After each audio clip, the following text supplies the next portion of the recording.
T minus 50 seconds.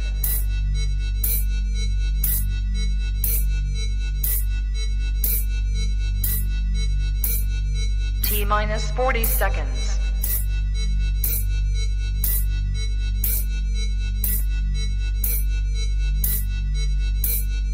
T minus 30 seconds.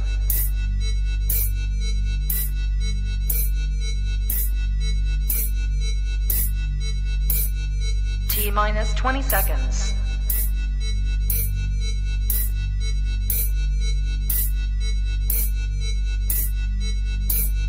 Ten, 9, 8, 7, 6, 5, 4, 3, 2, 1, 0.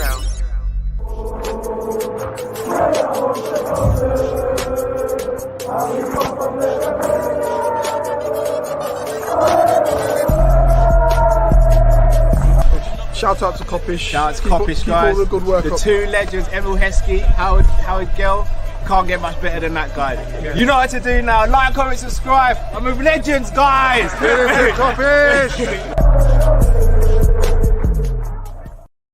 Hello, lovely people. Hope you're well and welcome to another Friday night rival watch and Kopish Kall-In. Hope you're well. Obviously, we're on the eve of the Carabao Cup weekend where we'll be playing Chelsea in the final. Big game. Drift, how you doing? But I don't know what happened there. All of a sudden, it just dropped me out. You know, I'm having a bit of trouble with the StreamYard thing in the last couple of days, getting on my nerves. I don't know what's going on. But what's going on, people? Welcome. You know what I mean? We're here, Friday. But yeah, so what was you touching on, bro? No, just saying it's the eve of the Carabao Cup weekend. Oh, it is indeed. It is indeed. I wish it wasn't Chelsea so I could be a little bit more, I could enjoy it a bit more. When you're playing a team you hate, it just makes it annoying. Yeah, I mean, it's part of the parcel though, isn't it? We can't, like, if we want to win big trophies, we've got to get past these teams, man. Yeah, I just wish it was like, I don't know. What would be like, say Leeds, for example. Say it was a final against Leeds. Like, I could enjoy the build-up because I have no animosity towards Leeds. Yeah, like the Champions League final when was playing Tottenham. No, because you know you'd beat Leeds as well. All right, Champions League final when it was the build-up for the Tottenham game. There was a very good chance Tottenham could have beat us. But I don't hate Tottenham so much. The build-up was more fun for me. I didn't have that like anger and resentment that you get when it's an Arsenal or a Man U or a Chelsea. When them teams you hate, where you're like, fuck this team. I'm all right with it. Like, it's part and parcel of it. We're always gonna end up playing a big team. We've had to do it. You have to do it to win these competitions. Oh yeah, usually. I hear Unless that. you're Manchester City, where you usually get buys and you get literally third team tiers until the final. Nah, I'm good with it, man. I just want us to go out there, express ourselves, and play the best that we can play. And I feel if we play the best that we can play, I think we win this game. And I think the boys and Klopp will get fired up enough for it to happen. So I hope so. But, I mean, other than City, we're probably capable of beating any team if we're actually playing to our level. But that's always the thing. Are we playing up to our level, innit? So yeah. Obviously, guys, not going to go too much into it because we will be having a preview show tomorrow around 2:30. We already got one guest secured. Hopefully, going to have a couple more as well. But it should be a good show, interesting show as always when we play Chelsea. First super chat of the day says, "You seen the F statements? Can we have a show about it?" The F statements.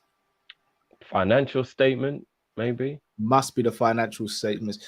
Yeah, we'll have a separate show. What I would like to do when it comes to a financial show, I prefer to try and get someone who's sort of in the loop with it and fully understands it, because there's only so much we know as YouTubers. We can't delve into the accounts and fully know what this and that is. So prefer to try and get someone on who really knows the ins and outs of the accounts and how to read those financial reports before necessarily speaking on it, so that we don't give across incorrect or misconstrued information. But early readings of what came out suggest that things are still looking very good for Liverpool in terms of financial situation. So long may that continue.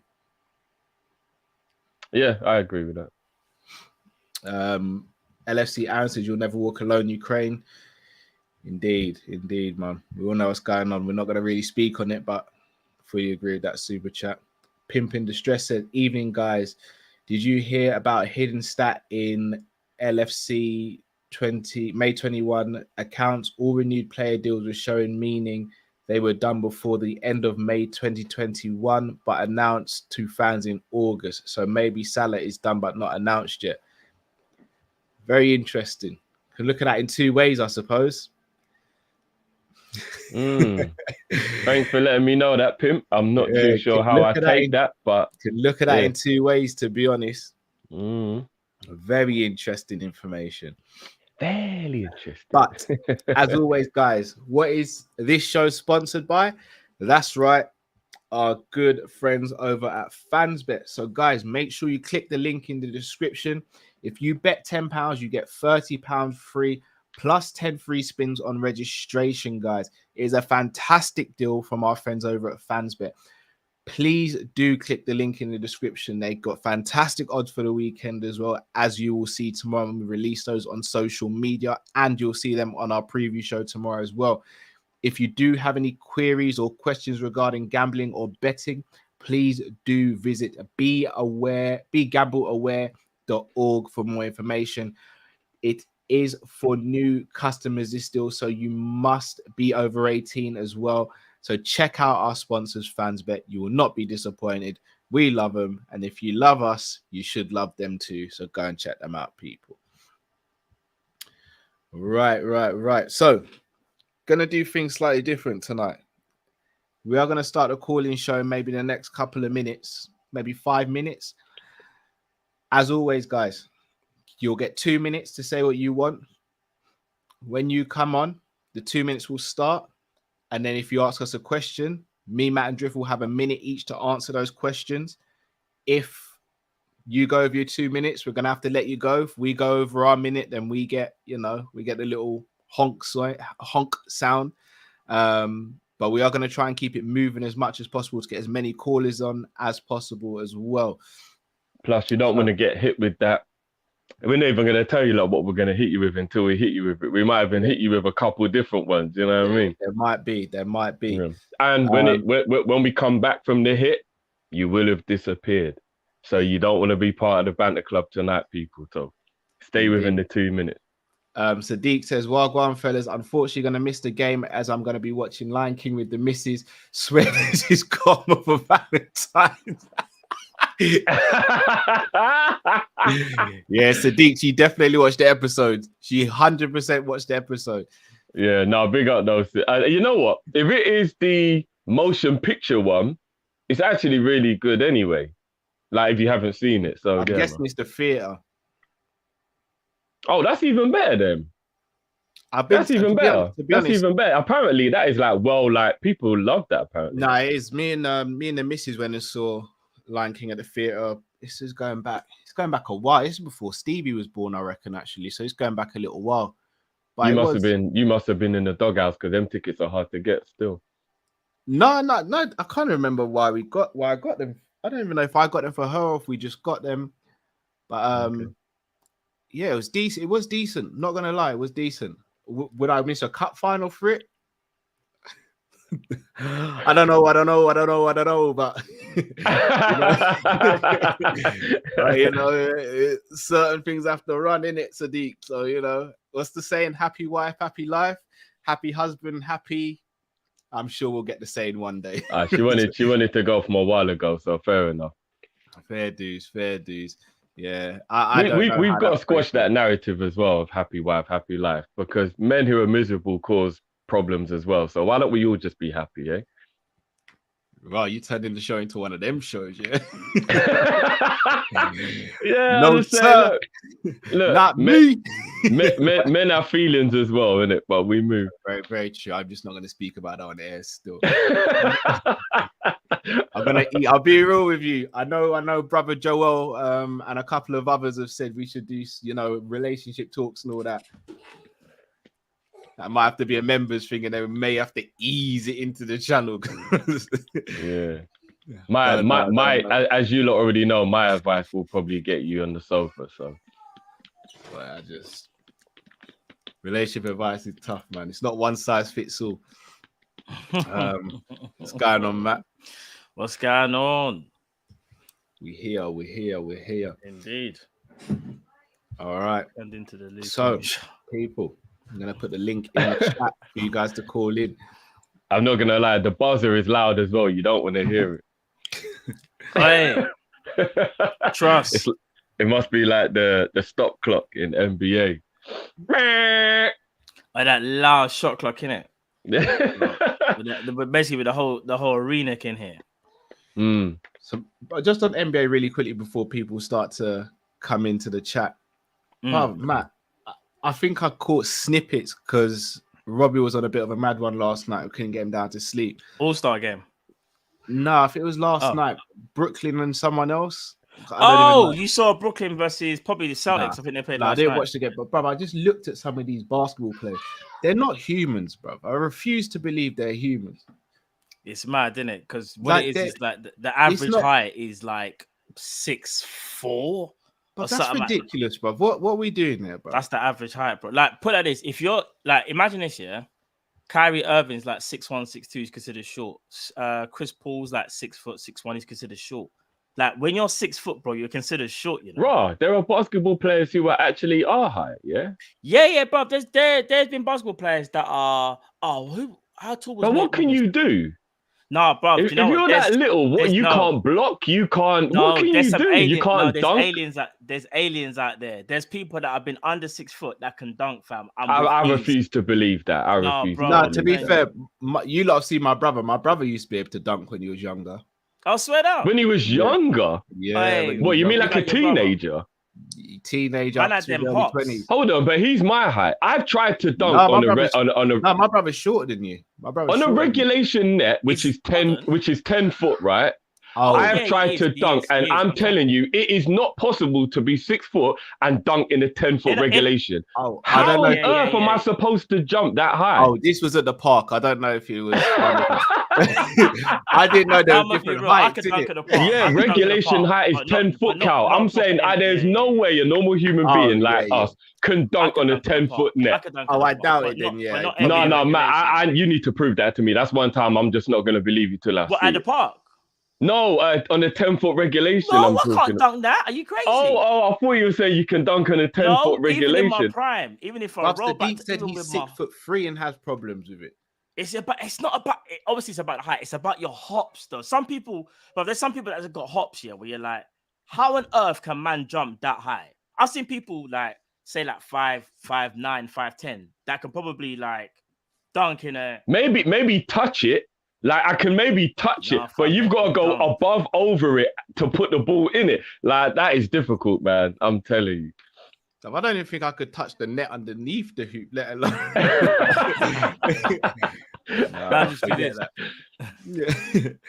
Someone would have to pick me up, give me a little boost. Trust. All right, let's get our first caller in. Good night, guys. Straight away in the smoke. How's that army? We love it. Boy. What we saying, bro? We can't let these pussy beat us this week, man. Can't fucking happen. Can't roll, man. Can't roll. That pussy or Alex, man. I'll never forget that game in the Champions League semi-final. That pussy class banged it in the freak. Nah, man. Nah. We have to smoke this Chelsea team. Thomas Tuchel on me. Nah. If we lose, I'm going to be devastated, man. I'm going to be different. And listen, I don't usually do this, innit? Put Drifty on full screen. I need to come for him, man, because this week, innit, this guy's been saying cool stuff, man. I've had enough. I have to put this guy on blast today. Can't see Drifty. Where's Drifty? All right, I'll put him up. You're on mute, Drift. Oh, Drift, you're on mute. Yeah. Oh, yeah. So I said, you sure you want it, bro? You sure, nah, yeah? Man, Drifty, man.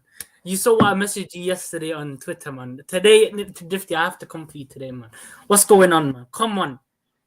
Drifty, we are gonna win. Actually, weren't on Twitter, so I don't know what you said. What did you say? Nah, to yesterday, me, bro? I think it was the thing when I said, you think we're gonna be dropping points this season, yeah? And then you was like, come on, we can still drop points.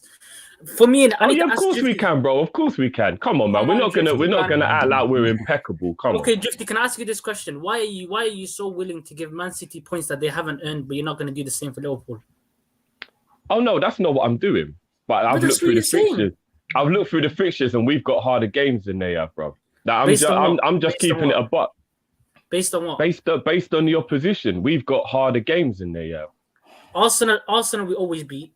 Everton are shit. At the Tottenham Emirates, are shit. Arsenal's a different proposition, though, bro. We beat them 2-0 with Cade Gordon. Yeah, but that was a different. That they didn't have their full squad then. They did. So it's a bit. They didn't.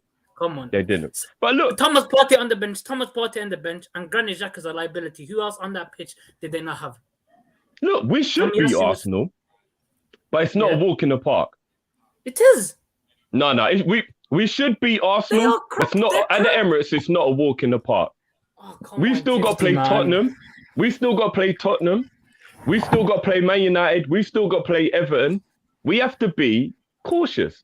Okay, I'm confident, but we have to be cautious, bro. We're going for four cups, right? Yeah. Obviously, one's at the weekend. We're still in the FA Cup. Man U ain't in the FA Cup. I don't think Tottenham are in the FA Cup. Arsenal aren't in the FA Cup. Everton, I don't think. So all the opposition that we've got will be getting like a week off, where we might be only getting a couple of days. There are lots of variables, bro, that I get it. We're good. We're an amazing team. But I think everybody needs to just pump the brakes a little bit on we're going to win this, we're going to win that.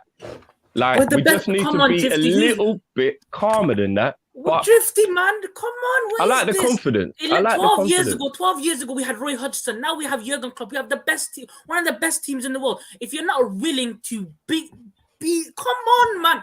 Who wants it with Liverpool? We're the best, one of the best teams in the world. But I'm confident. I'm confident. Finals of the Champions League. I'm about that fucking life. I want every smoke, man. I want all that smoke, man. Listen, I'm usually one of the biggest pessimists, and you know why I'm pessimistic is because of the transfer window. But I cannot be pessimistic at this team. 9 wins in a row is not a fluke. We can go for another 12 wins. We are the best team, one of the best teams in the world. If we get Bayern Munich, I expect to beat them. If you get Man City, I expect to beat them. Man United is going to be a rollover in the park. Everton are nothing. They're 16th in the league for a reason. They lost to Southampton last week. The same team that we beat them 4-0. Let's keep up. But this team, we are that good. Listen, obviously we can lose games. I'm not trying to say here we're not going to lose games. But my problem is, why are everybody saying, "Oh, Liverpool are not Man City"? No, we're not. We've won a Champions League. What the fuck have they done? That's your time. Cow's net on me. That's your time, bro. Come on, man. Get out! Out! Get out! Out! Get out! Get your jacket off and fuck off! The end bit is the bit that's so harsh. I'm not going to lie to you. I'm on Neto's vibe still. Look, you know what? I'm going to be real with you, lot. I love the enthusiasm and I love the optimism and I'm all for it. But I will always be, and it isn't pessimistic to be realistic. I really hate when people swerve that narrative. Being realistic is just keeping yourself level-headed, but you're happy and you're enjoying it. I don't like doing the whole beating my chest. We'll smoke everybody. I'm just not like that as a person. If you want to be like that, that's fine. But we can't just underestimate the fact that we've still got a Merseyside derby and we have to go to Tottenham and we have to go to Arsenal. They aren't easy games. They're not easy games. Like, even though we should win, if that was the premise, then the Premier League would just only be about who wins out of Man City and Liverpool, because we should beat every single team in the league, right? It don't work like that. It just don't work like that.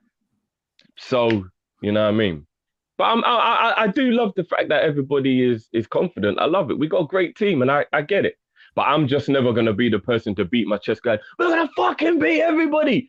Man said if we played Bayern Munich He'd be like, no, we're meant to win that. I'm like, whoa, bro, Bayern Munich's a good team, you know? Like, it ain't that easy, bro. Yeah, but yeah. I see where he's coming from, though. If we play Bayern Munich, I'm expecting a hard game, but I expect the W. Expectancy, no. I expect it, man. I'll be honest. By this logic, we've already got the quadruple one then. No. For me, the only 2 teams in world football, maybe 3, where I go into it not expecting a win. And then when I say expect to win, I'm not saying we blow Bayern Munich away. I think it'd be a very close game. Okay, but I still think we'd expect to win. I think apart from Chelsea because of their style of play, Man City because of Man City, and probably Real Madrid because I think they've got players that could stifle us a little bit. I'd go into every other game expecting to win, even though I know it's going to be a hard game. I hear that. I hear that. Don't get me wrong. I hear that. I don't go into every game thinking, oh my God, we're going to lose this game or whatever. But if you've been a Liverpool fan for over 25 years, which most of us have, I think along the line, you kind of get humbled into knowing anything can happen. Like, you know what I mean? Like, it ain't the Man United era of like under Fergie where you're like, you pretty much know 90% of the time you're going to win the game. We've had teams we should have won and we haven't. And like, I've just learned, it's humbled me along the way, innit? So, you know what I mean? I'm just, you know, like I said, I'm doing a Jurgen Klopp. It ain't even a cliche. I'm doing a Jurgen Klopp 1 game at a time. I'm not even thinking about the cup final. We've got Leeds on Wednesday. 1 game at a time. That's me now, Cal. That's me, innit? No, fair dude. Just gonna bring on the next caller. Big up to Cal's Netto Army. Yeah, big up, Best though. beard in the game. Lion King Simba.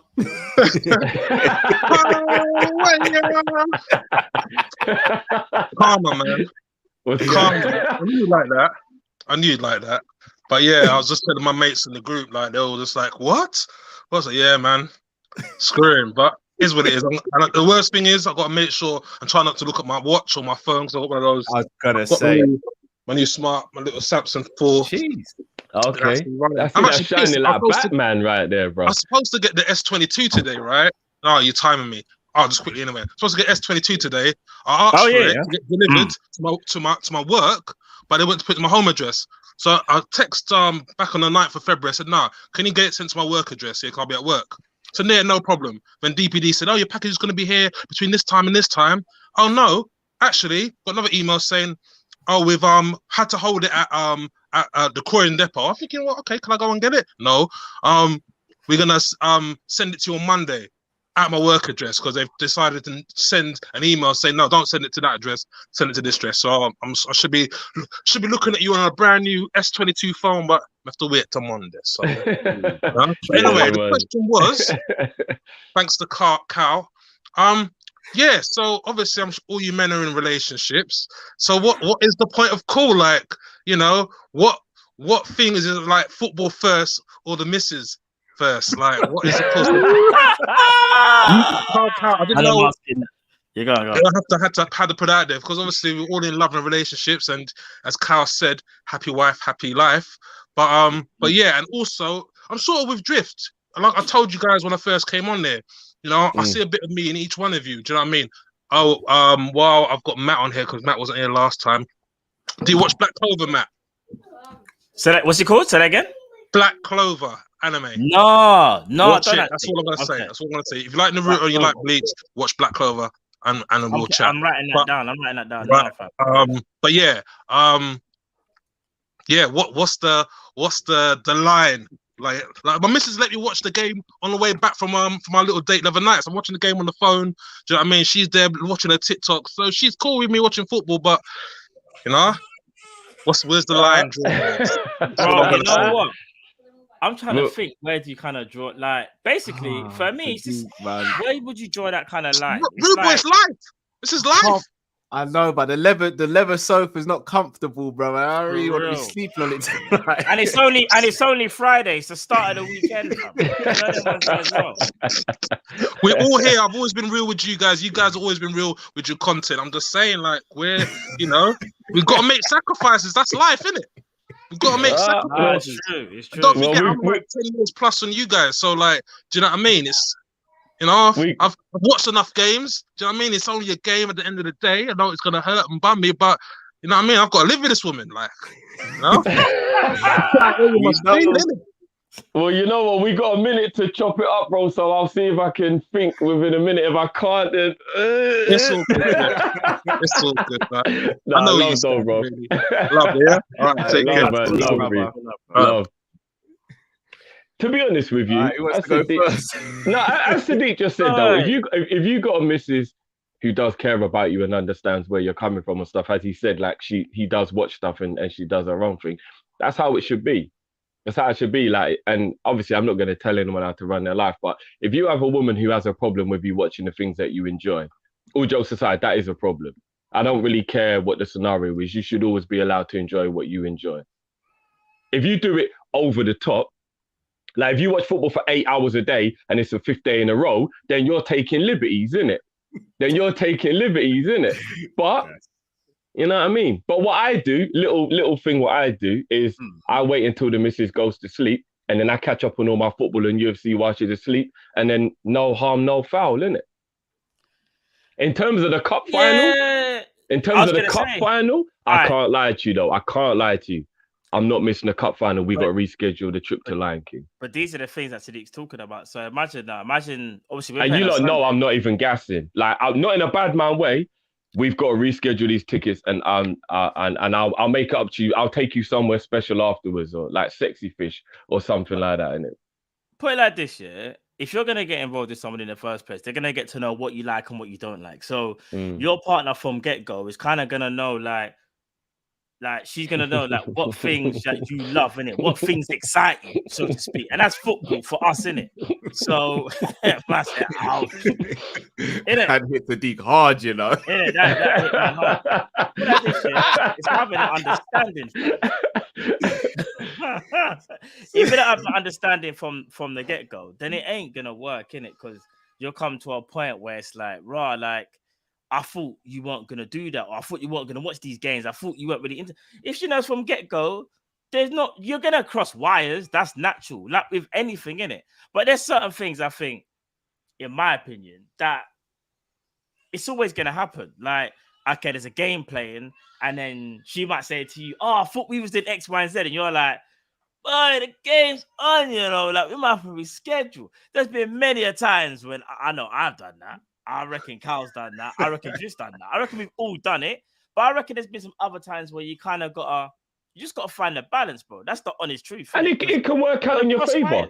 Cal told me already, when Cal watches the UFC, it times beautifully when little one wakes up. So she can have a lie in. Cal's already awake. Then he gets to deal with the situation. She can stay asleep. Not anymore, no. I do watch alongs on the Sanderson show now. Oh, yeah. I was just about to say that. Sure. So that puts an end to that. Yep. So in regards to me now, is a sticky one. Look, I'll be honest. It's communication. If I'm going to approach this seriously, it's communication in it. I will tell my missus in advance what fixtures we've got, because obviously it's not just about watching the game for us now, innit? It's about filming around the game and all that. Everything, so yeah. It's different for us than to a lot of people in the chat, because you may watch a game for 90 minutes, but we've got to prep for the game. If we're doing a watch long, we've got to watch the game, and then we've got to commentate after the game as well. So instead of it being a 90-minute situation for you guys, it's a 4-hour thing for us. Obviously 2 kids in the situation as well can be a bit tricky sometimes. For me though, like they've seen, it's kids are on stream sometimes, isn't it? Communication. You know, but like, I'm gonna put it this way: Champions League final where we won in Madrid. Was it Madrid? With Madrid in it, number 6, 2019. Yeah. That fell on the same day as our anniversary, and I was able to watch the game. It was rough. I was gonna say, did you watch the game in a happy place, or was it stressful? Well, let's be real. That can be your anniversary gift, that you're allowed to watch the game, innit? I disagree. Yeah, and you've got to remember as well that especially like you see, like with Valentine's and things like that. If you're doing things for your girl constantly throughout the year, which most people do, then I'm sure your girl will understand that this is just a situation where we got to just move things around. It's about having somebody who gets you. All jokes aside, like obviously we're bantering. And look, outside of football, when I'm not doing anything to do with Kopish or Sanderson show or work, like she knows I can be relied on in it. So she needs something. If something he's doing around the house or something he's doing with the kids, she knows it's not a thing in it. So that's why I try and balance it out in it. And I'd also like to just ask people, you don't have to answer me, but just ask yourself the question. Just in general, when you're both watching TV together, how much of that TV is what you want to watch? Because I'm not going to lie.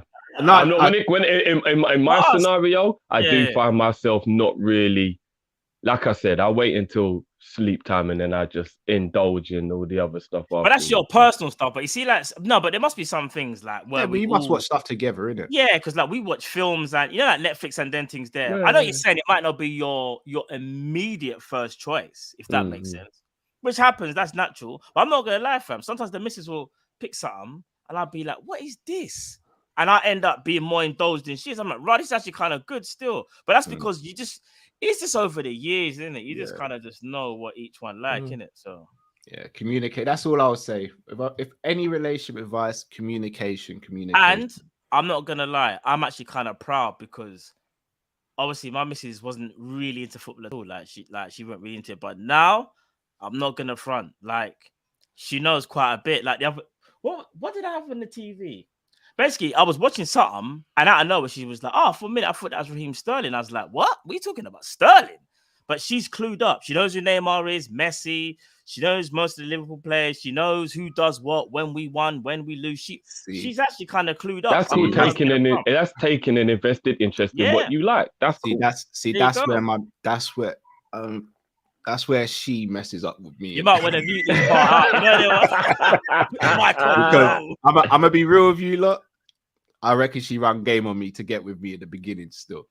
Liverpool, my dad, my cousin. The first time we probably spoke on the phone, I had to ask, and I was like, "Right, are you into sports and football?" Because at the time I was playing football, watching football, obviously doing kickboxing.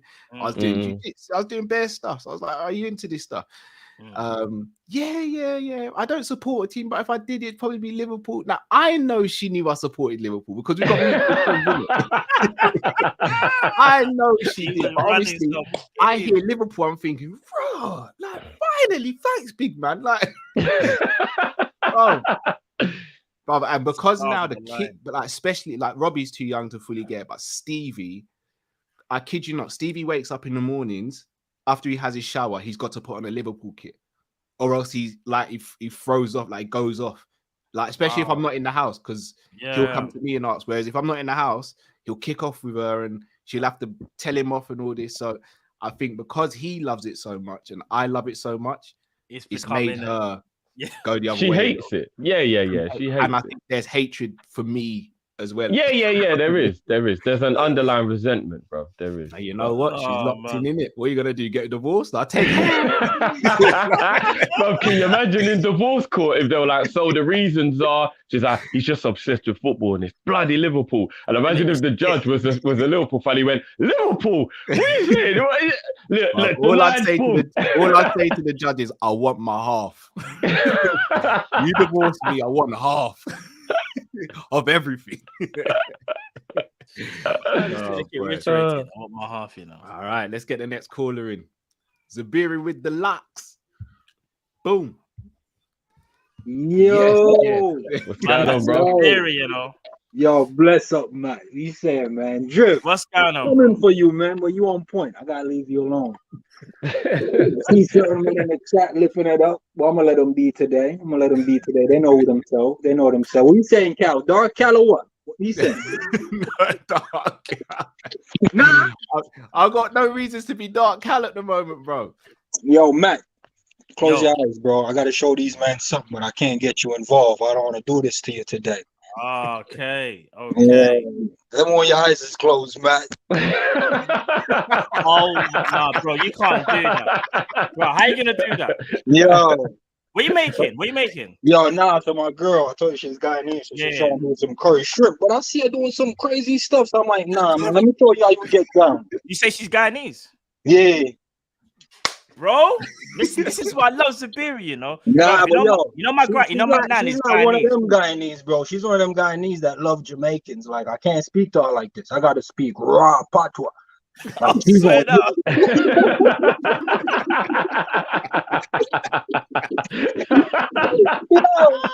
yo, her mom pull up and her mom is like, yo, you let him talk to you like that? And she's like, yeah, I kind of love it still. And the mom is looking at her like, yo, what the bumper clots and I'm like, yeah, that's what it is, you know what I'm saying? But yeah, it's some curry shrimp. We drop some curry shrimp, you know. Yeah, we put some butter beans in there, pumpkin. I was gonna put the spinners, but I ain't got enough time to put the spinners in, and potatoes and all the peppers and things. You know what I mean? The Jamaican way, man, the right way, the only way. I hear that, bro. Yeah. Oh, you're making man hungry, bro. Yeah, Ash just said if there was I smell-o-vision, you'd be making us all happy right now. I'm not gonna lie, Zabiri. One day we will link up and just know. Bro, I do this this gonna be every day. eating, I can't wait. I do this every day. I've never had someone come check me and I ain't got food for it. Like, that's what I'm known for, bro. I do this. I hear that, bro. No, yeah, but yo, what I want to ask you, man, though, right? You see the relationship things, man. You ain't gonna have to leave that. You know what I mean? Like, yeah, don't be doing that, man. We can't be out here.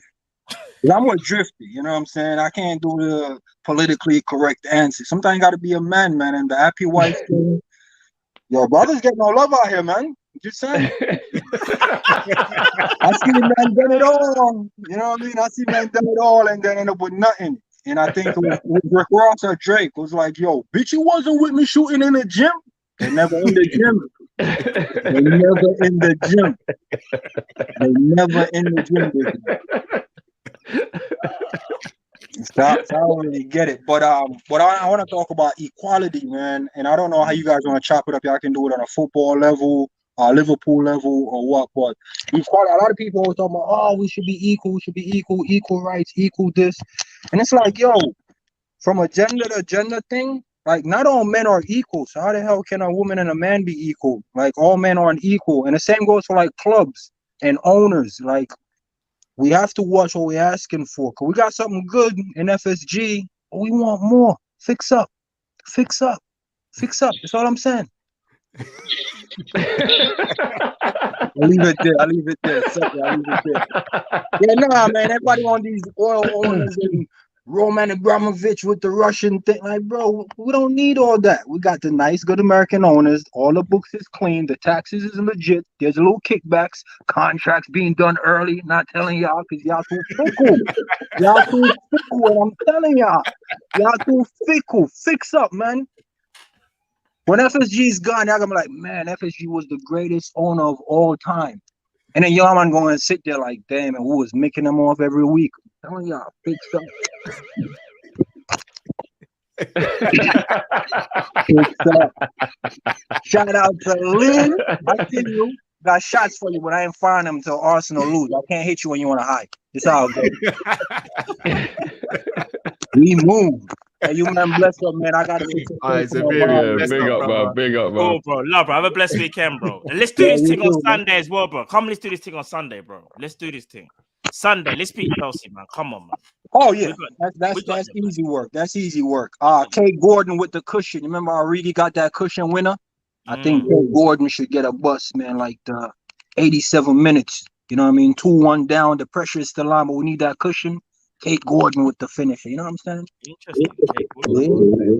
Yeah, man. You gotta show the kids faith, man. Come on. 2-1. Come on. That's all I'm saying. If he comes down, I don't give a fuck about D9. But if D9 comes down, we already know half volley thing. You know what I mean? Top bin. Come on. You know what I'm saying?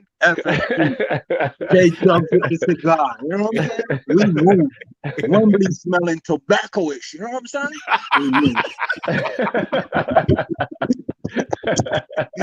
We'll chop that up, man. We'll chop that up. Yeah, bro. God enjoy your food, bro. Legend. Bless. The beer is hilarious, man. He's a legend, bro. I'll tell you one thing, yeah. We're not going to obviously go too deep into it because we don't truly know the facts and that now. But if it does end up being a bit of a sticky situation for Chelsea for obvious reasons with the ownership, That's one thing that's going to backfire. That could be a bit crazy. So I think Saburi's got a point in terms of maybe it is too easy to always just want something else and not know what you have. To be fair though, nobody on this channel has ever said that they aren't good owners in terms of what they do well.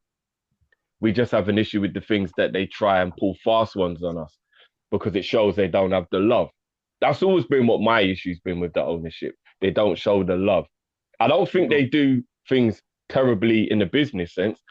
To be fair, you can't really complain that much, but they don't love us.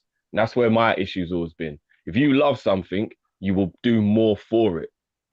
You know what I mean? If you're all right with something or it only benefits you and you don't really reciprocate that, then you're just being a little selfish. Do you know what I mean? If you're someone who comes home and every single day, you know, there's dinner every single time. If it's your day off, you cook. Do you know what I mean?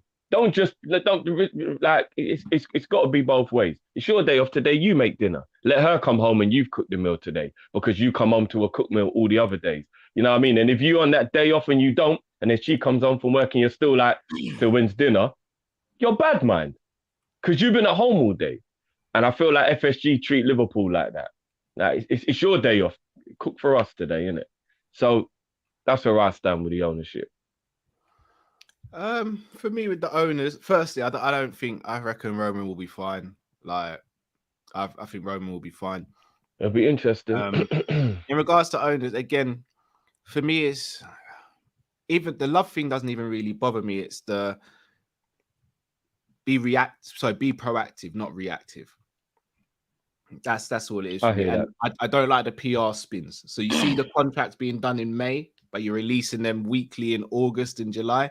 Yeah. Like for me, what I find frustrating about that is because if you had just released all of the contract renewals in May, we're not going to be any less upset as fans.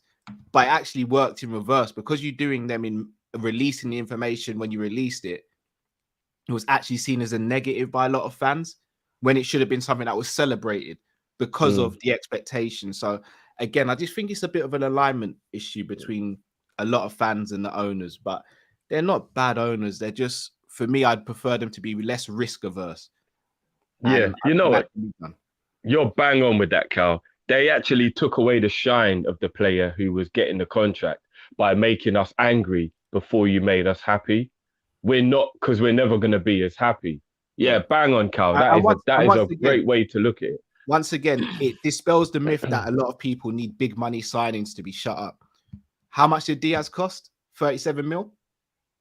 Look how happy we've always championed on this channel. It ain't about the amount that we spend. It's just about making sure we get what we need. We've made abundantly clear millions of times. We're not telling you we need to buy 200 million pound players, but the player needs to be of a certain quality and it just needs to be more regular. And all the times that we buy the player, the quality's right.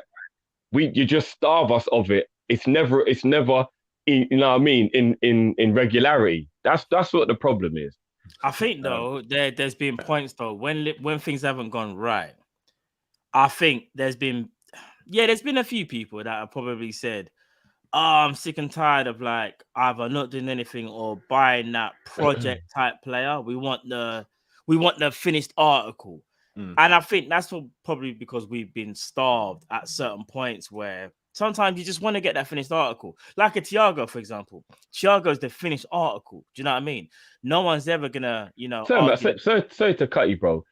Because I'm one of those people. But a Diaz is the finished article, in my opinion. I know he can go up levels. He's not, though. But here's what I say is the finished article. I think Mo Salah was a finished article. There's levels they can go, but I think they're already at a level that is good enough. They've done all their learning. They've done all their learning. Yeah, they've done all their learning, bro. And now it's just about hitting their peak with us.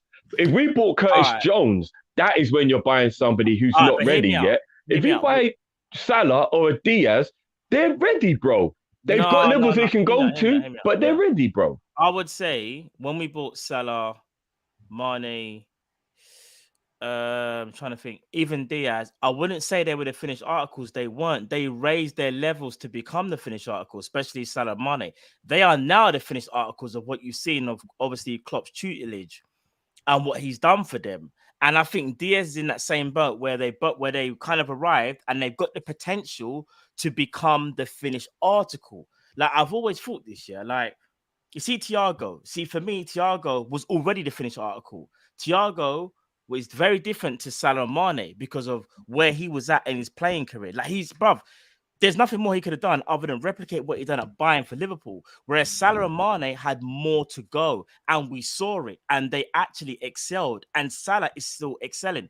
That's why I will say I hear that, but I think age has a lot to do with that as well, though, bro. Because they were 5, 6, 7 years younger. No, I hear that. Naturally, that's going to be the case anyway. Yeah. We can talk about age, but I'm just saying. Sometimes, though, we have said though on this channel, you know, we might want a player that's in our eyes finished. And when we say finished article, so to speak, I'll give an example. Joshua Kimmich, he probably most likely is a finished article, but he's not at the wrong age of his 20s, is he? Or going into his 30s. He's at that prime 25, 26, 27. I hear you. That's what I'm saying. But what I'm trying to say is I'm not even arguing. It's just more of a case of it's so mad that at certain points when things aren't going right, we might scream for that. But really and truly, we should just stick with the plan all along, because it seems like whoever we get in, management know what they are doing. They look at the profile of this player and they go, this guy's going to go take us even further. And I'm telling you, when he becomes a finished article, he's going to max it out for how many years, and then we'll decide what to do at the end. That's what it looks like what we do as a club. Zabiri with a super chat, showing some love the chat. We are the best community. Let's get to 50k subscribers and Kall-In on Friday. Let's hear from you. The pot needs flavors and vibes. Facts. Don't know. One love. Lee's a pay. This ongoing battle, but you know what we need to do? Zabiri versus Lee is gonna be forever, boy. Hold on, big up Zabiri. Love as always, man. I just feel like something. Hey, someone's missing. Where is he? Yeah, I ain't seen him yet either. Froggy says, I've never seen Froggy, man. We're not gonna read that out because we have seen that. Aiden says, Drifty wants us to stay. We won't win. No. What's this to say? No. Of course, I don't have a problem with you saying you're gonna win, guys. I just don't like when people are like, we're gonna fucking win everything. We're gonna smoke them at 4-0. I'm like, whoa, pump the brakes, guys, man. Pump the brakes. That's me. Pump the brakes. But you know what? Everyone's entitled to feel it the way they want, which is cool. To be fair, we got to be honest, it's just people having a problem with me not being as gassed as them. I don't even necessarily even have that much of an issue with them being gassed. It seems to be the people have a problem that I'm not as gassed as you lot. That kind of is a consensus I'm getting. And I mean, I asked everyone to jump on the Origi train a long time ago, and I was on that train by myself for years. Two of us, but okay. Okay. Hey, how? I swear. No. Ronaldinho, go. Sorry, bro. If you missed the link, we'll have to get you on next week, brother. Yeah, apologies. I'm just gonna say tacky because I'm not gonna read out the first bit. I don't want us getting demonetized. Best long shooter outside the box in history. Oh, in world football or just in Premier League? I reckon world football. That's a bloody good question. From outside the box, raw boy. If I'm thinking about back in the day, you know, like you know what, like Edgar Davids and people like that used to be really good at having like 20 yards. No. But all right. See, actually, I know who it is. I know who it is. My first thought was Gerrard. Yeah, that's it. No point. Don't mention anyone else, Matt. There's no point. We'll move on. I'm trying to think. I don't want to disrespect other people, but then I was thinking. Yeah, I'll disrespect them all. It's Gerrard. Gerrard's the best. Still. Yaya was about that life still. Yeah. It's Gerrard. It's Gerrard. You know what? Yaya did it with both feet just still. Yaya's about that Gerrard. life. It's Gerrard, man. Hold on. John Arnorisa. There's a couple man in the conversation. Yeah, but them man there didn't have the regularity of Gerrard though. This was doing a madness from left back, bro. Yeah, but that was only for 2 seasons. Gerrard did it for a whole career. Oh, no, not 2 seasons, Drew. Yeah, I would say the prolificness of Risa was about a 2-season spell. He's a bad boy. I'm not trying to put him down. Someone thought of that's the name I said. You know, Stankovic. Oh my gosh, bro. Man was Stankovic was good. Letizier's up there as well. Shout out to Letizier's a good shout. Zlatan's up there. Paul Scholes. There are other people who were very good at doing it, but Gerrard is the king of it. Gerrard is the king of long rangers. I don't care. He's the king of long rangers. Do you know why I'm gonna sit here and say, kind of like, in my opinion, Gerrard kind of separates himself, maybe only just because there's millions, well, not millions. There's quite a few that are up there. But you see, like, for example, the goal against West Ham in the final where the chips are down and it's pressure, and he's got cramp, and he's like, I'm just gonna leng one. Like, man just said, I don't even really need to see the target. I'm gonna leng it so hard to the point where it don't even matter. Long as it at least it goes in the vicinity of the goal, it's got him. This guy is built different. Because this is what I would say as well. It's pressure moments as well. It's not just about lenging off shots. It's about the pressure that you had to leng off that shot.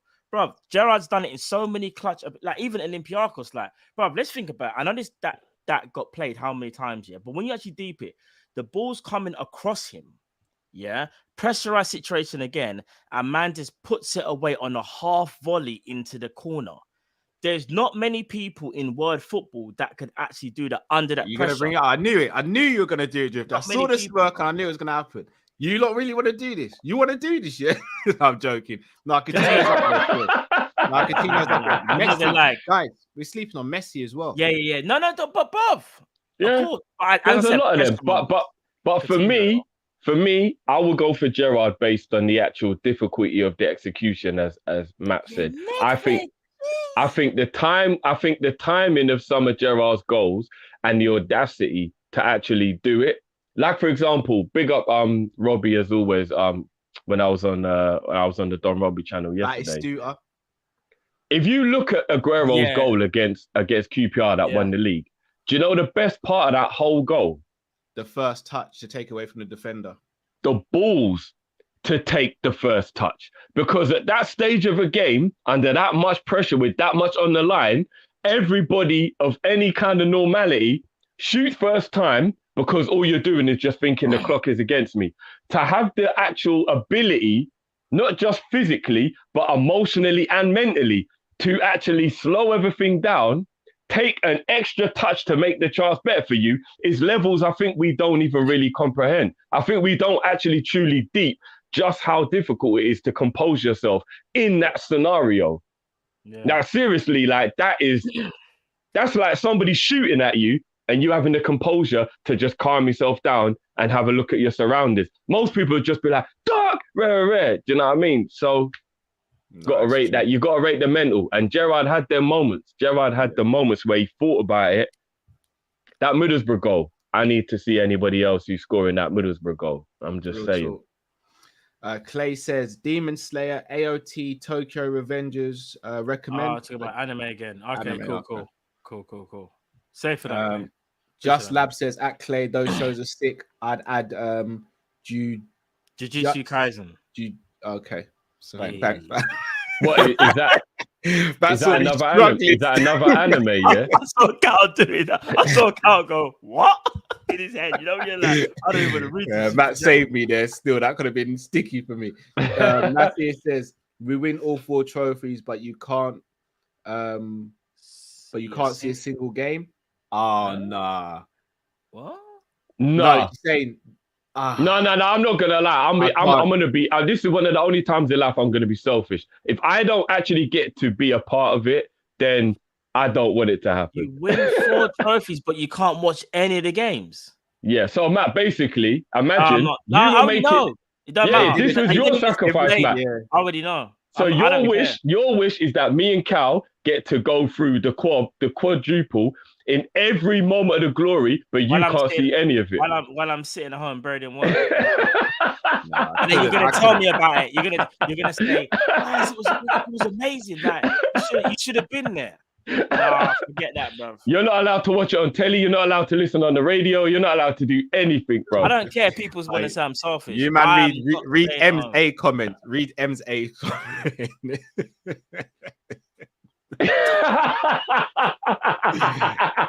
Fact.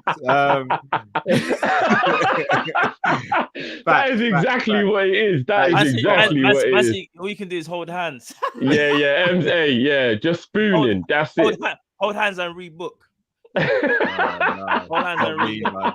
And share sweet. MA hit the nail on the head. Ash says, you reckon we see J-Dub and Linda make an appearance on Sunday? J-Dub on the pitch with a fat Cuban blazing the celebrations? You know what? Nah, I won't see him. I don't think we will. It depends on their schedule. I don't know, bro. The only final we came to, sorry, bro. Big up Linda, because you know you speak about the love and all that drift. I'm gonna be real. I feel she loves Liverpool.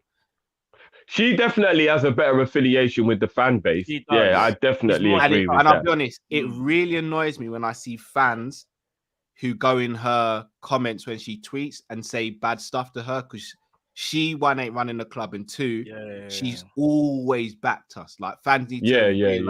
That is true. That's so true. true, bro. Linda definitely makes sure that she shows that she cares. Yeah, I agree with that 100%. AA says, Matthew, I'm at work. All right, mate. Yeah. All right. Ferguson Khabib. Bro, I can't. Ronald Koeman and Carlos, another two. That's facts as well. Yeah. I'm only joking, but bro, I thought man would have been here still. Like, Ronald Koeman had a shot on him still. Clarence Seedorf, another one. There are a lot. That's probably one of the ones where that you can never truly come to an agreement. You would never be able to. Yeah. Next caller, John Moore. Welcome to the show, brother. Big man, how's you? All right, so straight away, I'm gonna say, obviously, you see, I ain't got the top on today. I know, I messed up. I'm gonna be back next week. You said that last week.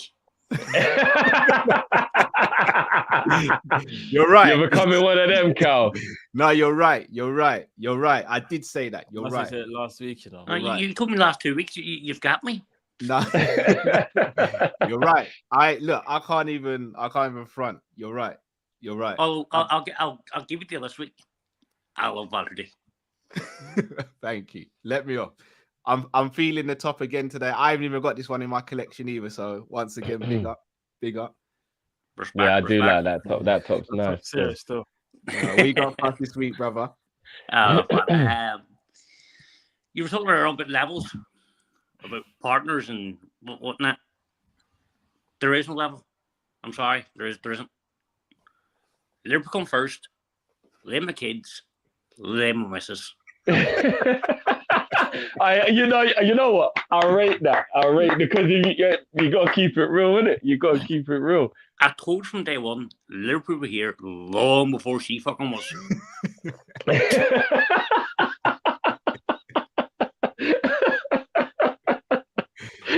She knows actually. I tell her all the time. I love you, but Liverpool were here way before you fucking were. I gotta rate that. I rate and tell you what, give her juice. If the match is on, she would never even dark me in the living room. Won't come near me. If I'm watching the post-match reactions, like you guys are on, she will not dark me in the living room. She knows that's my thing. Stay the fuck with me. It's real. It's real. Liverpool come first every single day. Do you know what I have to rate about John? And these aren't the words of myself. I'm just speaking on behalf of a lot of people what I know they want to say. A strong disclaimer still going. Yeah, no, but John is saying what most Liverpool fans want to say. And that's why I rate it. Because they won't do it, but they want to. And I rate that, John. I rate that. It's just fact. I'm sorry, but we're Liverpool here long before anybody else. Yeah. I fell in love with Liverpool when I was a kid. I didn't meet this bitch to fucking only 13 fucking years.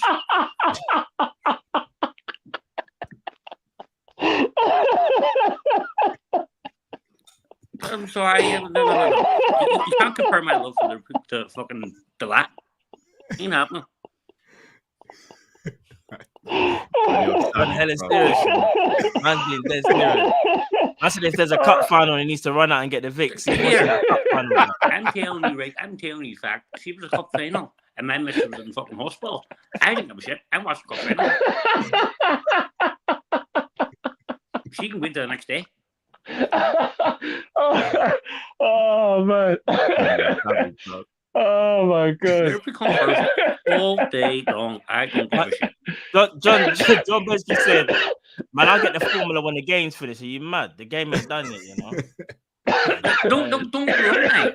Don't get me wrong. Like if game's on a Sunday, I'll make sure the kids are bathed and showered, uniforms all ready for school the next day. I'll make sure all that's done.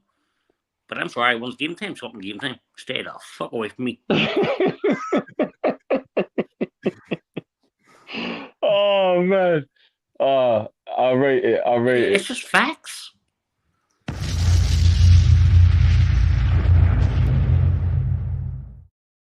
It's just pure facts. It really is. I'm sorry, but Liverpool here long before anybody else was.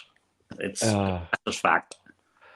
Oh man, John, I think that's it. I think we should leave it there. That is come in, clean up, drop the bomb, bang, boom. There you go. But as always, what's up, guys? No, love, man. Big up as always, man. Big up, brother. Big up. No, next week I got you, brother. I promise. You said that last week. No. Look. All jokes aside, if I don't come with a top next week, then I have to do a forfeit live on here, and you have to set the forfeit. Oh, there you go. And from seeing how savage you are, I ain't gonna forget now. That forfeit will be, Cal. It'll be like for 1 week you can't see your kids. You can only watch your game.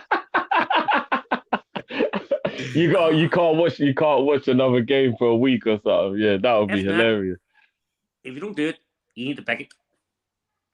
I like that. Hey, John, I like that. He's thrown out the disclaimer right here, right now. If Cal does not have his shirt for next week, then the hair is going. You heard it here first. You better put that in your Outlook calendar. Yeah. You said you do any forfeit. Nah, I'll pick it. You said you do any forfeit and it's on camera. The boys have heard it. If you don't do it, you pick it. Yeah, I'll pick it on camera.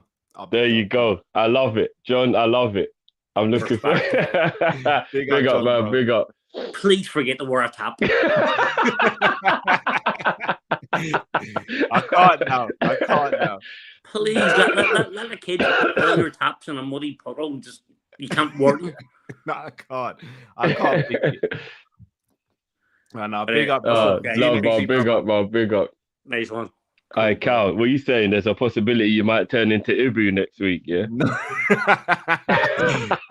I'm not. Nah, I'm gonna be real with you. I'm gonna put one in my conservatory where I film, and I'm also gonna keep one in my bag just in case I'm up and down before the show. Imagine me having to pick live. Can you imagine? Bro, I'm not gonna lie, you'll be finished, you know. You'll be finished, bro. You'll be finished. Matt, I'm calling shotgun on doing it as well. Raw. Hold on. I've got the experience though. I know what I'm doing, innit? Right, you actually want to see me pick it, yeah? All right, cool. Remember that, yeah? I know what I'm doing, innit? Wait until Drift shares an email in our group chat. It's from Argos. You just see the new clippers. We saying the Wool Clippers, yeah, the Wool Clippers. or Andis. No, Matt, I'm not even gonna lie to you, bro. Man would just come. I'm coming with the cutthroat, bro. If we're picking it, we're going all the way, bro. That's just the cutthroat, you know. That means the scout. If we're picking it, we're going full shiny head, wife and kids, full blade. I'll be honest, I don't even know if my scalp's ready for that, bro. I'm not gonna lie. If you get scalp first time, you might never recover. So you better make sure you put that in your calendar. I can't have fun. No, I won't recover. I will never recover. I'm going to. I'll be out here forever, fam. Sadie old Matt, are you crazy? I'll be done. I'll be not listen. You'll be like, where's Matt? Hey, Matt's in Turkey, you know. All you see is me just in Turkey doing my streams, waiting to get that regrowth. I'll be done. Oh man, I'll be done. Man, like Rams in the building. What's going on? Hey, Rams, before we start your timer, bless your heart, bro, because you went through half an hour on camera. God knows how long it was off camera, putting up with that Chelsea dross you had to go through. I was shouting at the screen, bro, and I do not know how you dealt with that. Oh my days, bro. I had to do what I had to do, man. I had to tell I him the heard facts. the most shit I've heard for a very, very long time, bro. Yeah, oh man. my It's god. Chelsea fans, innit? Me and Callum had to deal with an hour with them, innit? Me and Rams had to do it early. We were filming together earlier. You know, who was there, Cal? Who was there? Just quickly, who was there, Cal? Who were we filming with? Jem. Yeah, we're yeah. filming on with Jem.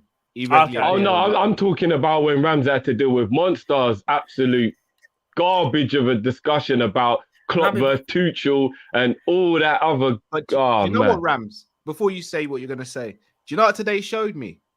I can't even get angry at rivals anymore. Do you know why? Because they simply don't watch Liverpool Football Club. They don't. So their opinions are never going to be great because they don't watch us. And today proved it. You know why I'm saying that as well. Yeah, for sure. But I already had this in my head, Drifty. Like Callum scored Monster so many times. Like Conroy scored Monster so many times. We've done it. It's just pick and mix, in it. Which day is it going to be that we're going to score Monster? You know what I'm saying? The part when I lost my cool was when he compared Tuchel's team he took over from Lampard to the Liverpool team that Klopp had to take over from. Tell me he didn't do that. People. I've had this conversation with Chelsea fans. They forget they had generational players like Kai Havertz, Mason Mount, the next English Johan Cruyff. They've been saying all this stuff, and they like to forget that we didn't have the likes of Simon Mignolet, Martin Skirtle, John Flanagan. Who else? Conor Randall as well. Like, bro, listen. Any Chelsea fan that tells me that Tuchel needs to build his own squad, respectfully, do one.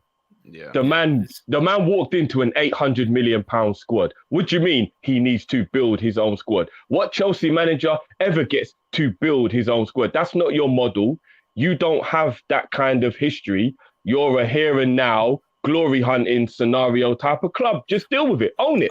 All they needed was look, you just got to own your shit. Do you know what they needed was a striker. All they needed this season was a striker. Apparently, he's the one who got him. But here's where it's jokes, yeah. You see, when Lampard, we went into the season with Lampard, Chelsea fans were saying they had the squad ready to win the league. Bro, they were. So what changed? Was it not the squad? The narrative changed, Cal. Won Champions League. It's their heads. They're flip-flop. The narrative changed, bro, because they finished fourth just. If it wasn't for Tottenham, they wouldn't even have finished fourth. So the narrative changed, didn't it? That's what happened, bro. But we lost we the moved. FA Cup final. They lost the FA Cup final as well. And they say like Wembley's their home. They lost against the biggest bottle jobs, Leicester City. You know what I'm saying? So and trying to include a PSG title to make a comparison between Klopp's 2 Bundesliga titles actually makes my balls itch. Like seriously, like what kind of bullshit is that? I've been saying it for time, but people don't want to listen. I even gave him the full squad, and he still didn't want to listen. So yeah, it is what it is. But yeah, so I just had to get out of the way because I wanted to give you a hug after that, bro. Because you put up with some shit. You held it down. Even today, Ram, you held it down. Yeah, bro. Yeah, so big up, bro. I have to do what I do. I back my players. And they have to reciprocate that on Sunday. Not gonna lie, they have to do that. You have to. But my 2 questions for you guys, yeah. Go for it, brother. So I've been hearing a lot of like not rival fans, but like neutral fans, like Inter, AC Milan fans, like Bayern Munich fans, saying that Liverpool made like a incredible play by getting Konate instead of Upamecano. And I told them Bundesliga like analysts said that Upamecano was the best centre back in Bundesliga, but Konate was the better centre back. Like a little play on words in that old Ajax team of Cruyff and Kaiser. That's by the by. So the question is, I want you guys to give me an example of someone being touted as the best, but that a teammate or a fellow national was better than them. And my second question is, next week is a big week because the Batman's coming out. You know, Robert Pattinson, Matt Reeves doing their thing, you know what I'm saying? So what I'm going to ask you is, what is your favorite superhero film? And what are your expectations of the Batman, if you have any expectations? I like it. Right, Rams, these are serious questions still. For real. But you don't know how hyped I am for the Batman, man. You don't know how hyped. I'm so gassed. I want to see this natural evolution, because a vampire is like a human bat, right? Yeah, man. And the man was a vampire for like God knows how many years. So I guess it's a natural evolution. Yeah, but to be fair, he has evolved as an actor. Like he, enough of the Twilight was a bit of a mess up, but even he admitted that now he's sort of matured as an actor. I've seen a couple of stuff, and he's he's a very matured actor now. So yeah. Cool. Yeah, we'll chop that up then, brother. As Yeah, I always, appreciate it, man. guys. Good luck. bless Hopefully you, we get the man. dub. Hopefully we get the dub on Sunday. I'm sure we will, bro. Yeah, man. And Hopefully, I might if we are celebrating, if we're doing a little call in, I might if I get tickets, I might be at the stadium. So if you're doing a call in, I'll ring you guys from the stadium. Innit? Yeah, man. 100%, bro. 100%. Cool. All right. Peace Big out, up, guys. bro. See you later. bro. You know what, guys? Yeah, just on the Patterson thing. You know, sometimes, like, don't get me wrong, I get that being like a Leonardo DiCaprio makes you like creme de la creme. So that's like a Lionel Messi type of situation, in like when you're like a Leonardo DiCaprio. But I do hate when people have a go at actors when they're not creme de la creme, because you don't always need to be creme de la creme to make an enjoyable movie. I love Jason Statham films. I love Mark Wahlberg films. They're not elite actors, but I just enjoy their films. Like, do you get what I mean? Like, I'm all for a Denzel or a Brad Pitt or a Leonardo DiCaprio when the time's right. But like I just said, man, I also love a Ben Stiller movie. Bruv, like, you know what I mean? Like, it doesn't always have to be like you're the greatest actor in the world. So, yeah, Patterson does get a bit of a bad rap for the Twilight thing, but, you know, look at Keanu Reeves. That guy has one tone, and he's in some of the best movies ever made. So, you know what I mean? Bro, funny you say one tone. You know my man from All My Days. How can I just forget? Where he goes, I will find Liam Neeson. Oh, Liam Neeson. Yeah, one tone. But it's in the same film every One time. time, But it don't yeah. matter. But I enjoy a Liam Neeson movie. I mean, I know a lot of people in the cancel him for what he said, even though I still think it was brave to admit it and say that he's changed. You know what? But I'm gonna be real though. The last film I saw of him, hold on, I'm trying to think. It was a while back. Liam can't say what he said, man. Yeah. But to me personally, I respect somebody saying they've realized how wrong they were and they've changed, but that was how they felt at the time, because that's growth and that's what we want from people, right? That is what we want. No, he wasn't telling that story like it happened the other day. He was saying a story that embarrassed him about his past on something he did. He realized he's wrong. That shows growth. I think people went a bit too far with the anger because somebody's telling you they made a mistake and they're sorry for it.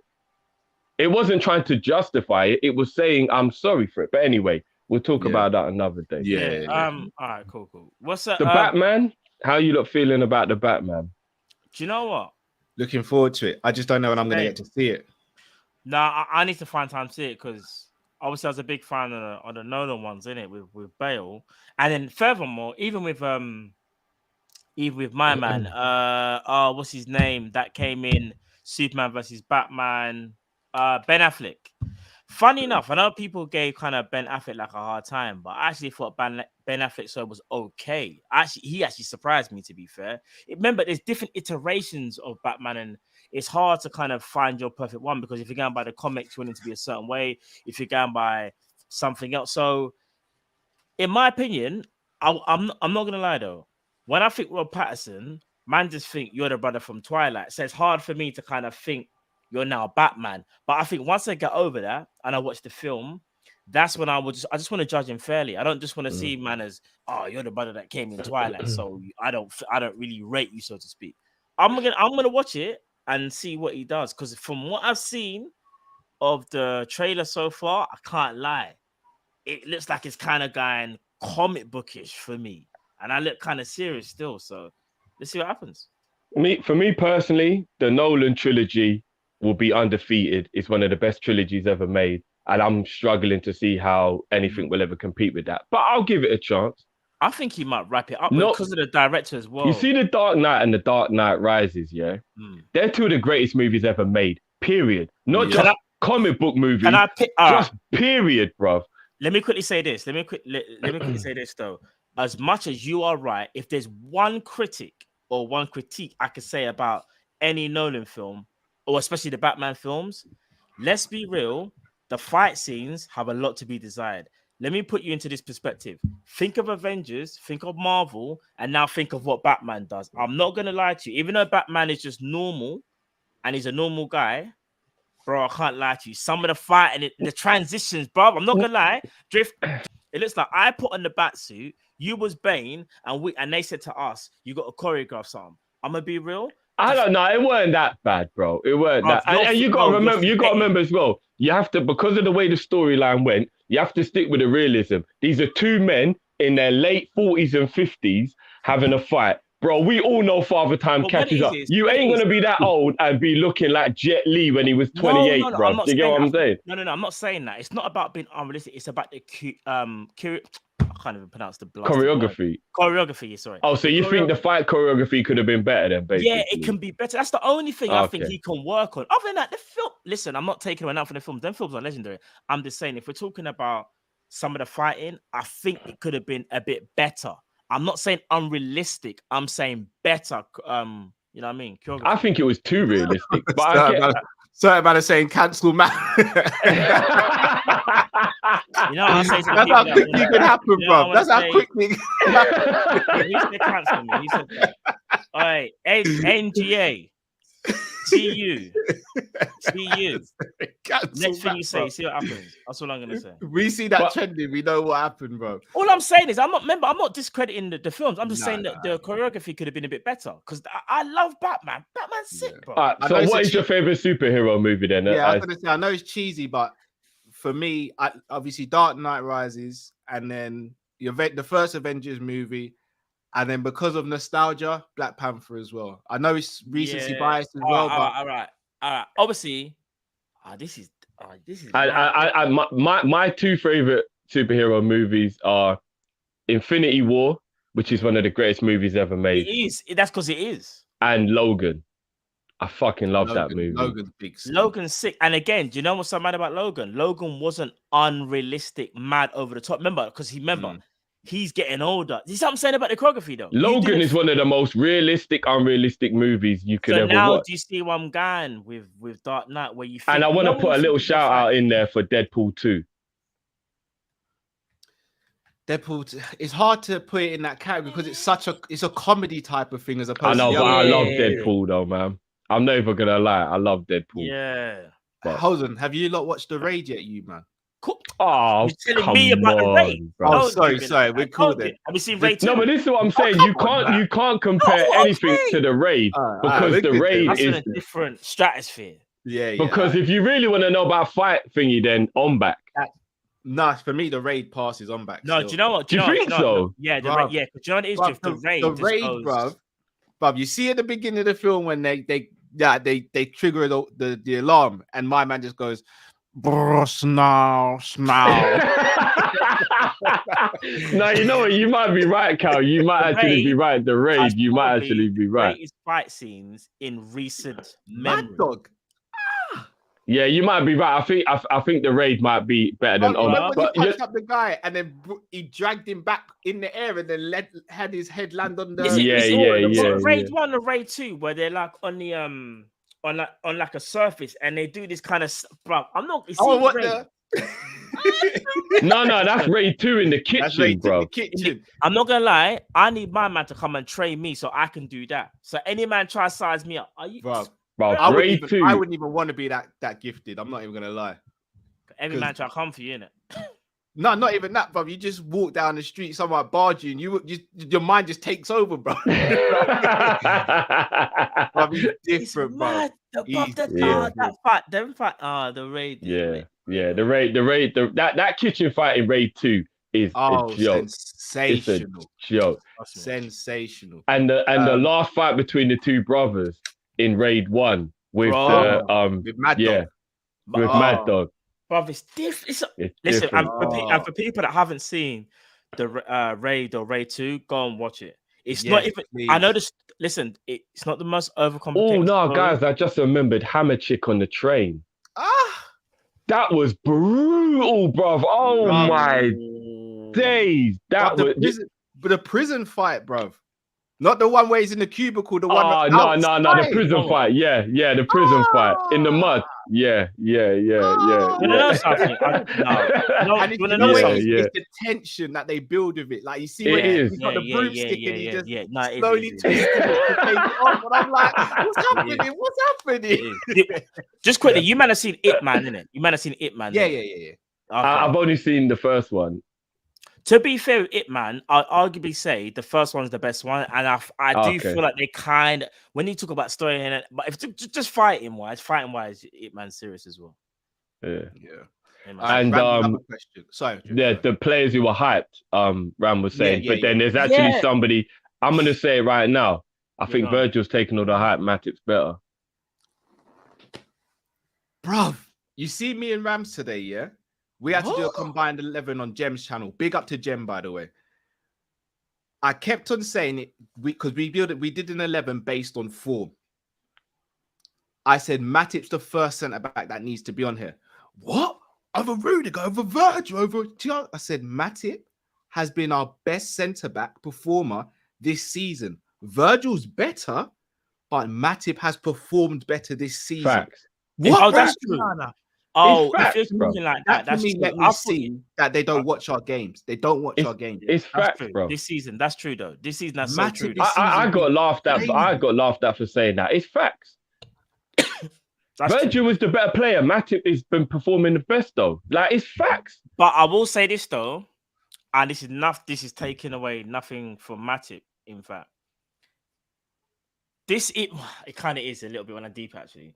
This says a lot about Virgil, the fact of he came back from an injury and is still in the conversation. Oh, yeah. Of course. You know what I'm saying? When you have an injury like that, bro, we should be talking like, I hope next year that Virgil might come back, bro. This same season, his comeback season, he's just getting better and better and better and better.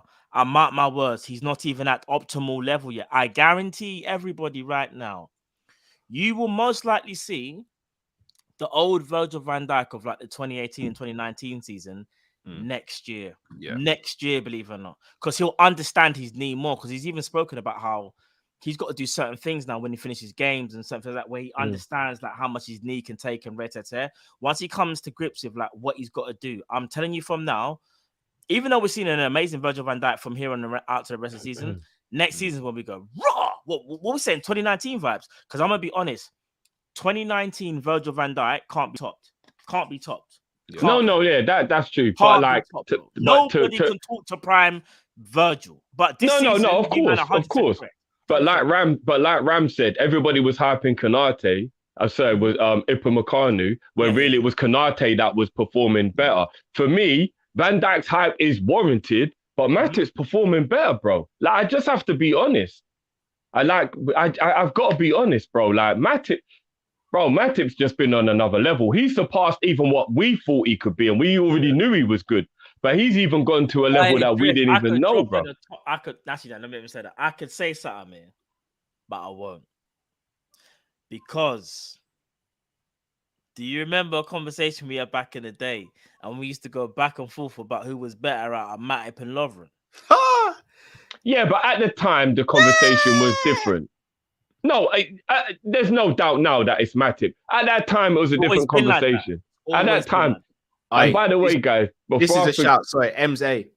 Pogba gets all the recognition for France. Yeah, Kante the guy. Oh, that's that's facts. But caveat that Pogba for France is special. If that Pogba rocks up in the Prem, then we can have a conversation. Why? He plays because he's playing when he's happy. You see, when Pogba's man's happy, he's playing with players who he feels are on his way. He gets the best out of him. Let's be real, it's different. It is different.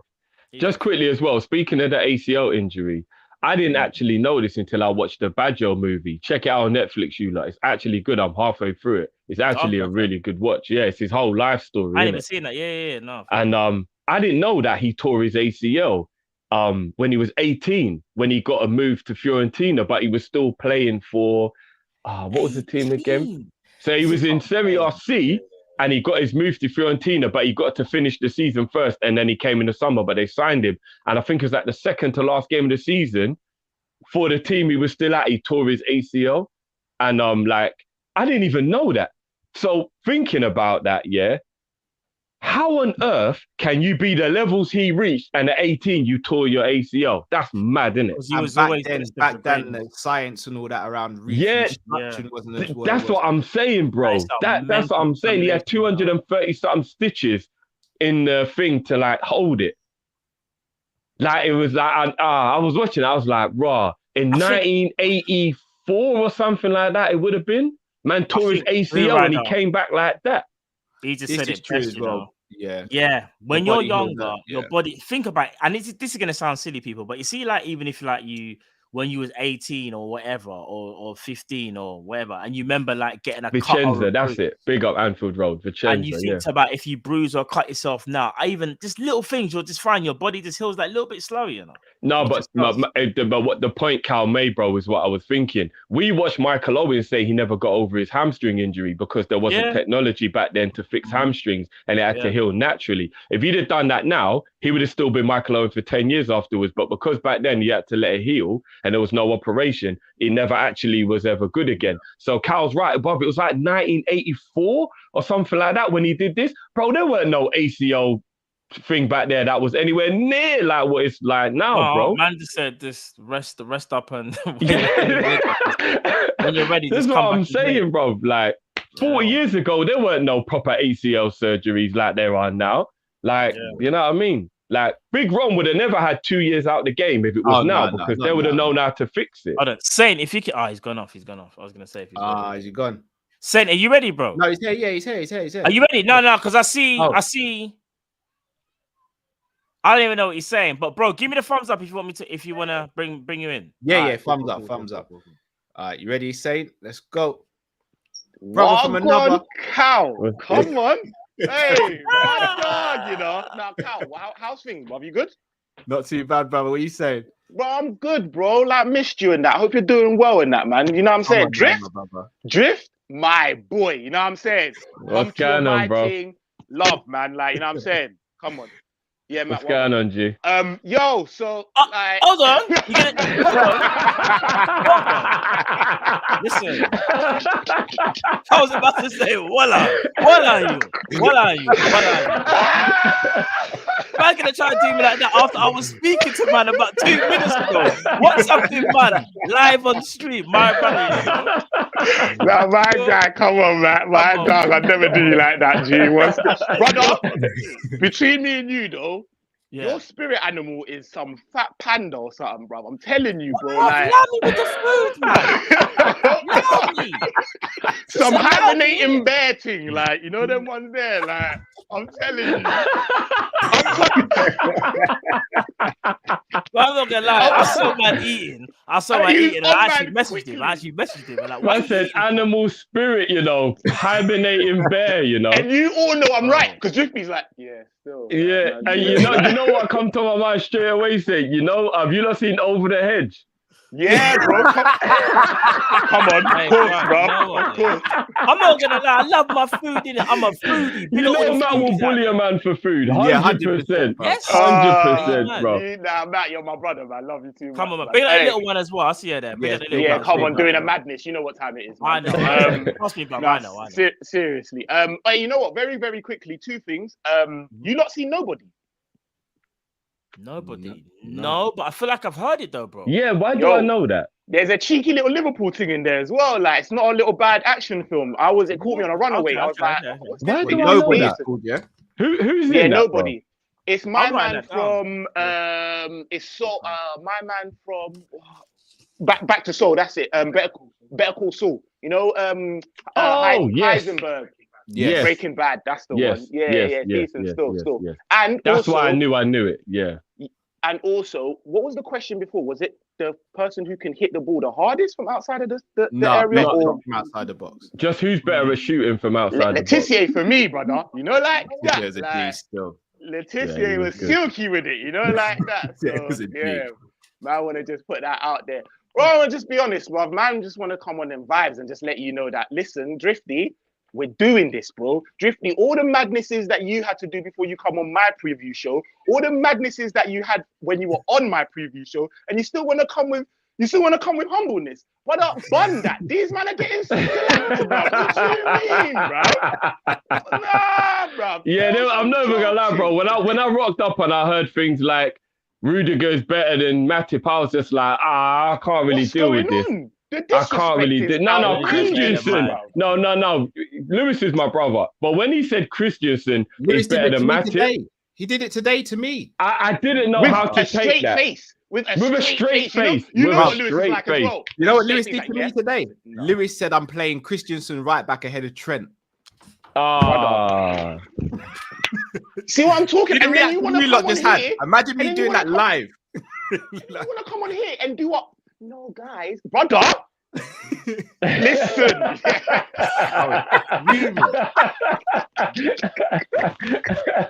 Sorry, Jim. I thought you was my you. You know, I had to give you the daddy one. Like, yo, this is what's going on. Look, you lot already know already that if we do smoke them, there's gonna be no humbleness about it. It's gonna be a mad one. Hey, you know what? I'm linking. Imagine you lot know, innit? I'm a Northwest brother, but I'm in Scotland now, and I ain't linked. All right, baby girl, man's doing something. 1 second. Like, yeah, I'm a bad father. Imagine. No,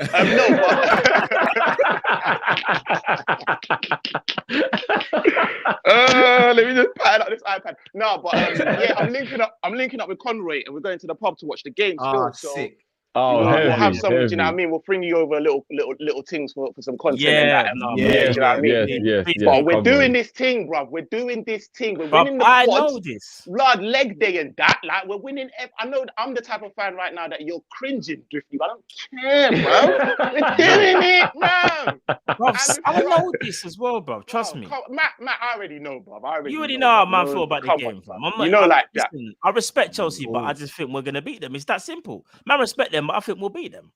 Very, very quickly before I go as well, chop this up. Innit? After Salah, whose contract is the most important that we need to sort out next? Ooh, that's a good question, bro. Okay, I think, I might leave it to you lot, or do you want me to throw in my suggestion? No, throw in your one, but we'll still do us. Throw in your one. Who do you think it is? The Kaiser, bruv. You know what time it is, bruv. Like I'm looking to, bruv. If you look at my boot, I got rope, duct tape, man. Looking to just let him win the cup and that. Bruv, that guy ain't seen no retirement, you know. Man said he'd been patterning up IKEA for a while. Patterning. Me and the little one just go. I say, yo, go and grab the gloves, go and bring them back. I'm doing the thing, bruv. 2024. All right, I'm coming. Okay, baby, I'm coming. Right, I gotta go. My little one's on me. We try that. Love as always, bro. Love as always, man. Come on. Big up, man. Big up.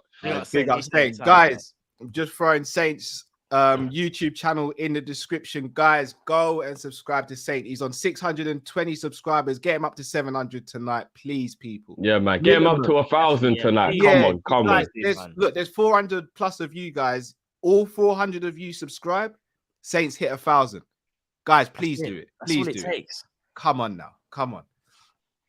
I can't lie. He's hit the nail on the head with the Kaiser thing.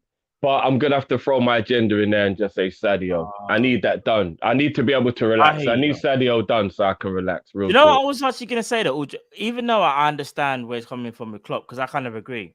I kind of want to take the manager out of it and just do the players. But I don't know whether I'm kind of cheating it, because I kind of feel like the manager's just as important, in my opinion, as Salah. So I kind of put them in the same bracket, innit?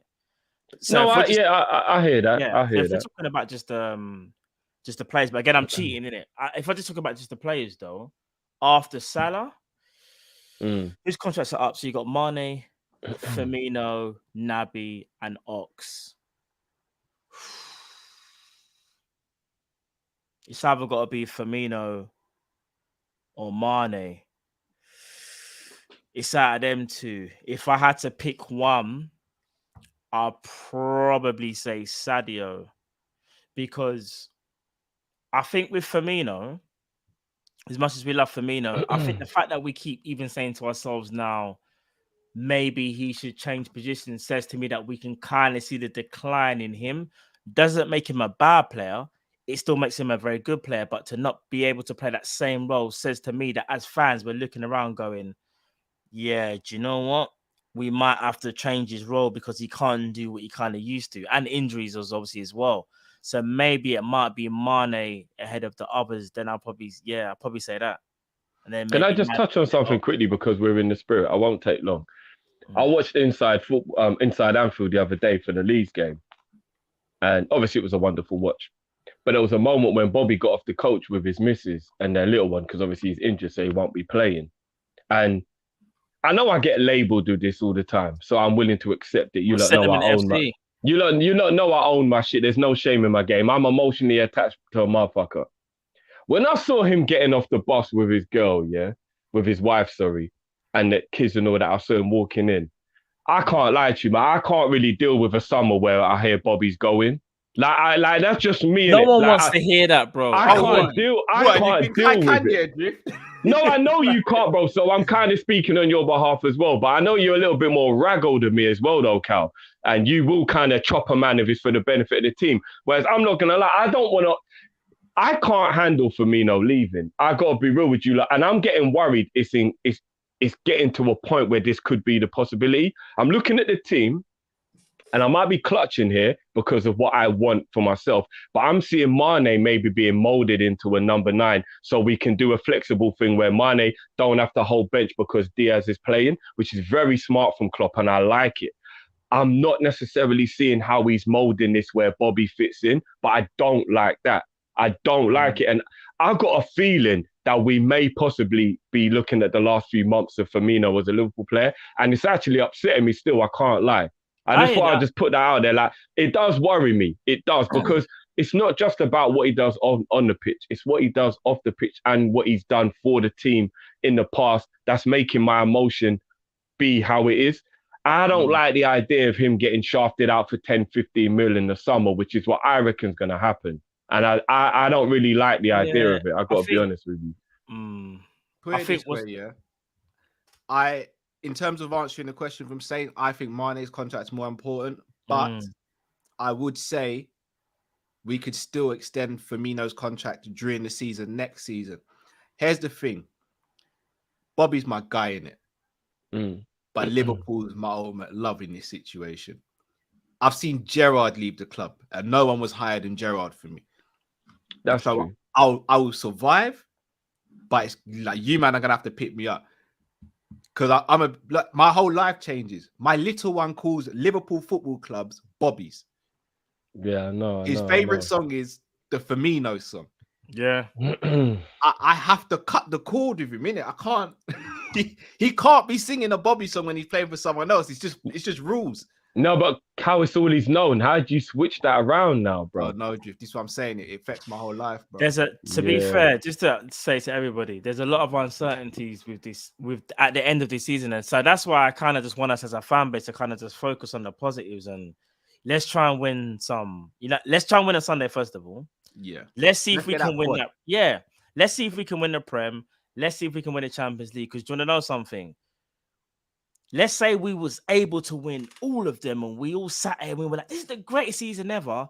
But then, summer comes up and we're going to see big changes. And then we don't know how long that's going to take to kind of change. And we have to get used to things, man. Football's an ever-going cycle. So this is why we kind of have to cherish each moment. Because again, Jurgen Klopp hasn't showed any signs as yet that he's going to re-sign.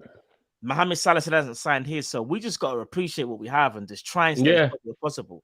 So I'm not, and this ain't even digging at people that are negative or pessimistic or whatever. This is just me saying we don't even know how much longer we have, and this is an amazing cycle that we've been on. Yes, we've had lows, but we've had some highs, people.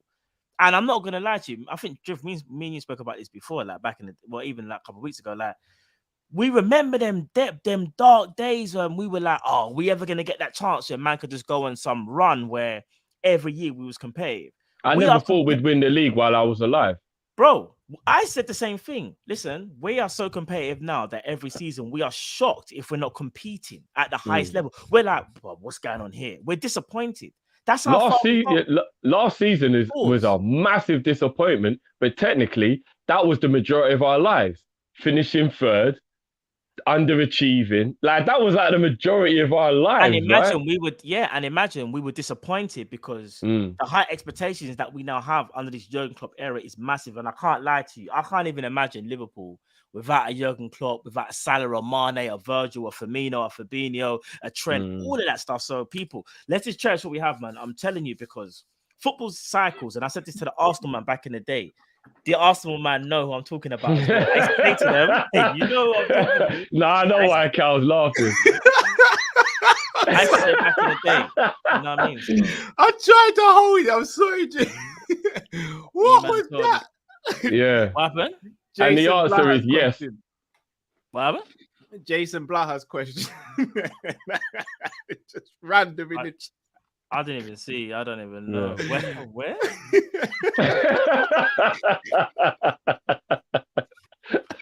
What?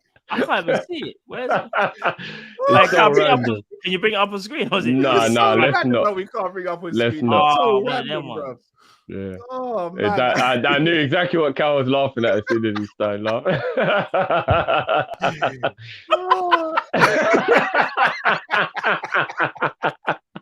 I'm not gonna lie, fam. That is man woke up in a random time machine. It caught me so off guard. Yeah, he woke up in a random time machine. Caller. Next caller, guys. That is random. I might as well have just said, like, I don't even know.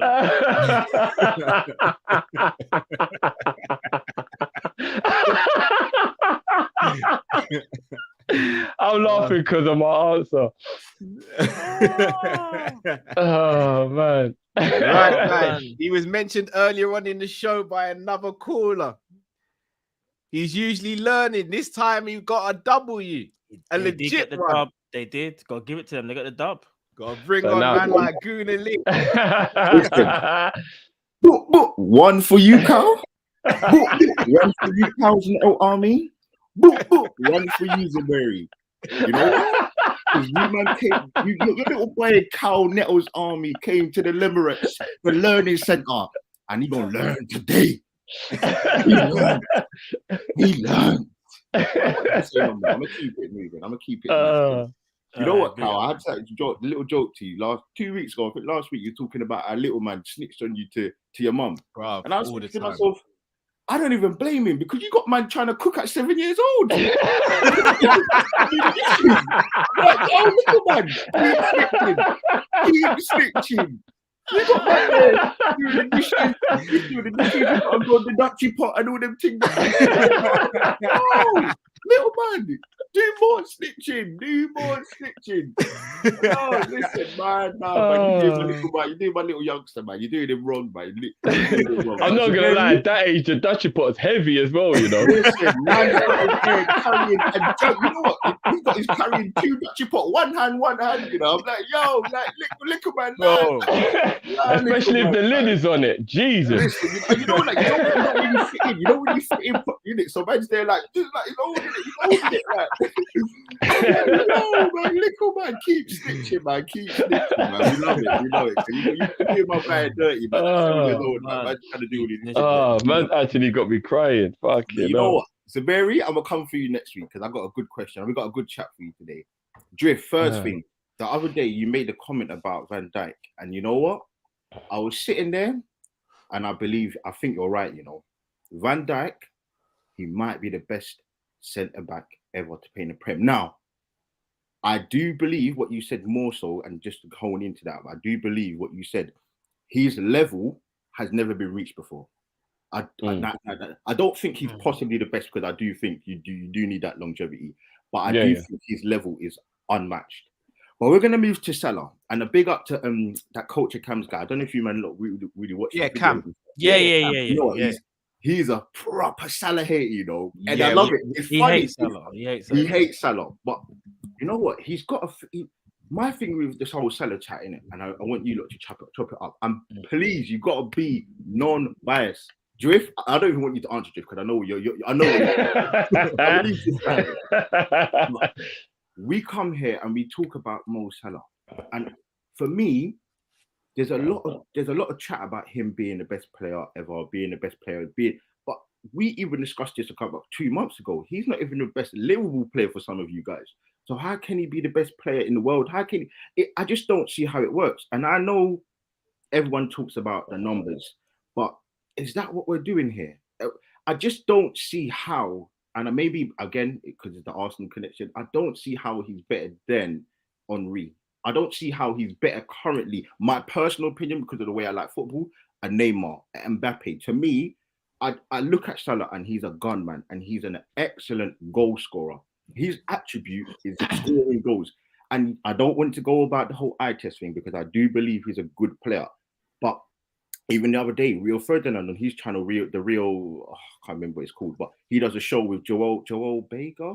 Joel Bayer. Oh, Yeah, Joel Bayer. Yeah, Joel Bayer. that's Yeah, big right, up Joel Bayer. Man. He does a thing with Joel Bayer, and he was talking about, and I don't really listen to the whole celebs and the kind of chat too much, and with all these sort of celebrities and ex-footballers, but he even said something about like the ball sometimes is always bubbling off of him or bubbling off of him, and I don't really feel like he meant what he said, but there is a thing with Salah where even you guys say it sometimes where he didn't play well in the game, but he scored a goal. So for me, when I look at Salah, I feel like he's a great goal scorer. But does he give me that Henry? Does he give me that like I'm like in awe of this man? Like I saw Henry actually 2 months ago, a month ago at the Emirates, and at me, 30 years old, I'm only a fan of LeBron and I'm a fan of Henry, and I took a picture of Henry. And I felt to myself, like, at 30, I'm still in awe of this man. And I'm going, look, you man, you know what I did want to say, and I know I run my time, but big up to Jamal Edwards, man. Like, it was sad, but even more so, I want to say, again, you man, shout out to you, man, because you man, we have to give flowers while we're here, bro. 2 weeks ago, I don't know if you lot even realized, you man did a 4-hour stream. 4 hours. You man got family, you got friends, you got food you don't eat. I'm here to give you flowers because it's real, man. Like for me, I'm not a Liverpool fan no more, even though I love you, man, still. But I come here religiously and watch every single stream. So for me, I have to give it up to you because I'm never ever trying to be morbid or something, but you never know, innit? So every single show, I have to give love, give respect. And my last thing, I need the Kopish jumper. I tried to order it the other day, but your site was moving. I don't even know. Yeah, that's gonna get sorted. It's right now. We'll get you sorted. I was gonna message you, but I thought, you know what? Let me just come on the show because I knew I was coming on Friday. So let me know as soon as. We'll update you, bro. We'll update you. Distributors are being changed. That'll be back up real soon, bro. That'll be back up real soon. I need to support my brothers. You man are my brothers. Always. Listen, big up for Sunday. I hope you lose, but. It's all love, brother. It's all love. Man. Listen, I know it's a very on to you about the emos thing, but let me know for the jump because I want the copy. No, we'll do. No, we will do, bro. And you know, bro, it always seems like we're being cheesy when we do it, but we're not, bro. You see the support you man give us, bro. It's love. It's love, bro. Always, bro. Again, it's love always, man. Bro, that Sunday night, I couldn't sleep. I literally had the half term and I couldn't sleep the whole night because I was just thinking about it. But so when I got my brothers here, we got people here, show love, show appreciation, show the likes. Like, listen, a 4-hour stream is not easy, man. And again, I give it up. And I know I'm getting the thing because I've gone over. So I apologize, but you're cool. No, but I was about to hit you with a thing, but then you started talking real life. So man, I'm sorry. Listen, the man's not gonna do a banter thing on man. But no, it's all love, bro. And let me know about Salah for real. We'll do. Yeah, man. Love as always, man. Love, bro. Love. Yeah, man was just about to hit man with the pinky thing, but then man started talking in real life. So you gotta you know. Yeah, R.I.P. Jamal Edwards, man. That hit home, definitely, bro. That hit hard. I can't lie, bro. Yeah, man. So, all right, so I'll go first on the Salah thing. I love Salah. I don't think he's hit Henry's levels yet. But I definitely think he's the only one currently playing in the Premier League who can. And I think if he stays and continues at this level, for me, he could surpass him. But Henry's special, isn't it? But in terms of overall game, what I will say in defense of Salah towards Lee, I think Salah's overall game is very underrated. And again, I agree. Sometimes the ball bobbles off him. Sometimes he looks a little untidy when he's dribbling. but 9 times out of 10, his dribbling's excellent, his passing's excellent, his creativity is excellent, his IQ's excellent, his finishing, his movement, his strength. Like he's the full package, and he's doing it, in my opinion, in the hardest era of the Premier League. I think he's got to be in the conversation, but Here's I don't what think I'll he's say. the conversation yet. Here's what I'll say. In respect to what you're saying, Cal, and I loved Henry, and it was very hard for me because I hated Arsenal. So it was very hard for me, but I loved Henry. I think it's very difficult. It's mad because I was sitting back and thinking about this yesterday or the day before even. I think Opta-Stats and all these things that have come in have made us way more over-analytical as fans, not even just what we do in a kind of punditry way, but just in general. And I think it really skews opinion a lot, like it really does. And I'm going to be real with you. I think nostalgia will always make you remember the good parts, but you just forget the bad parts. And obviously they get lost in your memory as well. The point of the memory is to forget things, not to remember things. Not a lot of people know that. So there's always going to be information that's not important, you'll forget. And if you're an Henry fan, when he had a bad game, is information you don't need, right? So your memory would just get rid of it. Henry and those type of players had a lot of games they weren't good, but we just don't remember because we remember the good times, we remember the highlights. We're living in the moment right now, so it's easy to remember a bad game he has. Do you get what I mean? Like, as far as my memory remembers, say Zidane, for example, absolute world-class superstar, one of the best players to ever kick ball. I watched him have a lot of stinkers because I watched him play football. Like, it wasn't a thing like I'm just on a memory lane thing. I was young, but I remember I watched him. He had a lot of stinkers, but you won't remember the stinkers in an argument. You remember the volley in the final, and you remember the World Cup, and you remember all those moments. He had a lot of stinkers because footballers are human. They're not robots. But we're in an age now where criticism is the thing we want to do naturally, even if we don't realize it. So we're always like, oh man. For me, Mo's time in England is definitely parallel to Henry's. If you think Henry's better, I won't argue with you. The man was an absolute legend. But for me, Mo's been in the Prem for 5. Was it 9 or 10 that Henry was in? Longevity-wise, Henry's got that. Of course he does, because the length of time he was here. But if we're only doing a comparison in the amount of time Salah's been here, it's comparable. He's been top goal scorer every year, if not right there. His numbers very rarely change, other than the fact that the first year was so good, he broke a record Henry wasn't capable of. 32 goals, nobody has ever done in the Premier League era, right? With 20 teams. And for me, there's not as many good teams now. And maybe that is me being a little bit naive, so I'm willing to have a conversation. But back in the day, Leicester City ain't winning the league how they did it now. For me, back in the day, a trip to Burnley was nowhere near as difficult as it is now. There's money in the Prem now that gives teams like Crystal Palace and these smaller teams more ammunition to be better, have better players. Back in the day, like a Matt Letizia at Southampton was a rarity. There was very rarely a guy who played for one of the lower teams who could technically go and ball out of the bigger team, unless he got poached at like 20 years old and he did go and play for a big team. Now, you've got people like Coutinho playing for Aston Villa. So I'm just saying, Mo Salah's playing in a much harder Premier League for me in terms of all-over ability, and he's getting numbers year in, year out. So for me, Henry is a GOAT, and I'm never going to disrespect Henry. But I think Salah sits at that table. I just do. Boy, I'll make this kind of quick because you lot kind of, I think, covered all bases. I think Henry's level and what Salah's doing now is very, very comparable. I think Henry has longevity, Salah doesn't. I think if we're talking eye test, I would say yes, Henry probably looks better on the eye, but it's not just about what looks better on the eye, people. It's about what's effective. And I think Salah can maybe sometimes be a bit more effective just because he's not as effective on the eye, so to speak. So if you ask me, I still think Salah is very, very close to Henry. If he continues at this level and he stays at Liverpool for maybe another 3-4 years, I think that's when we can really have that conversation, in my opinion, because I think Salah's still writing his legacy. We're comparing Henry, whose legacy is already written.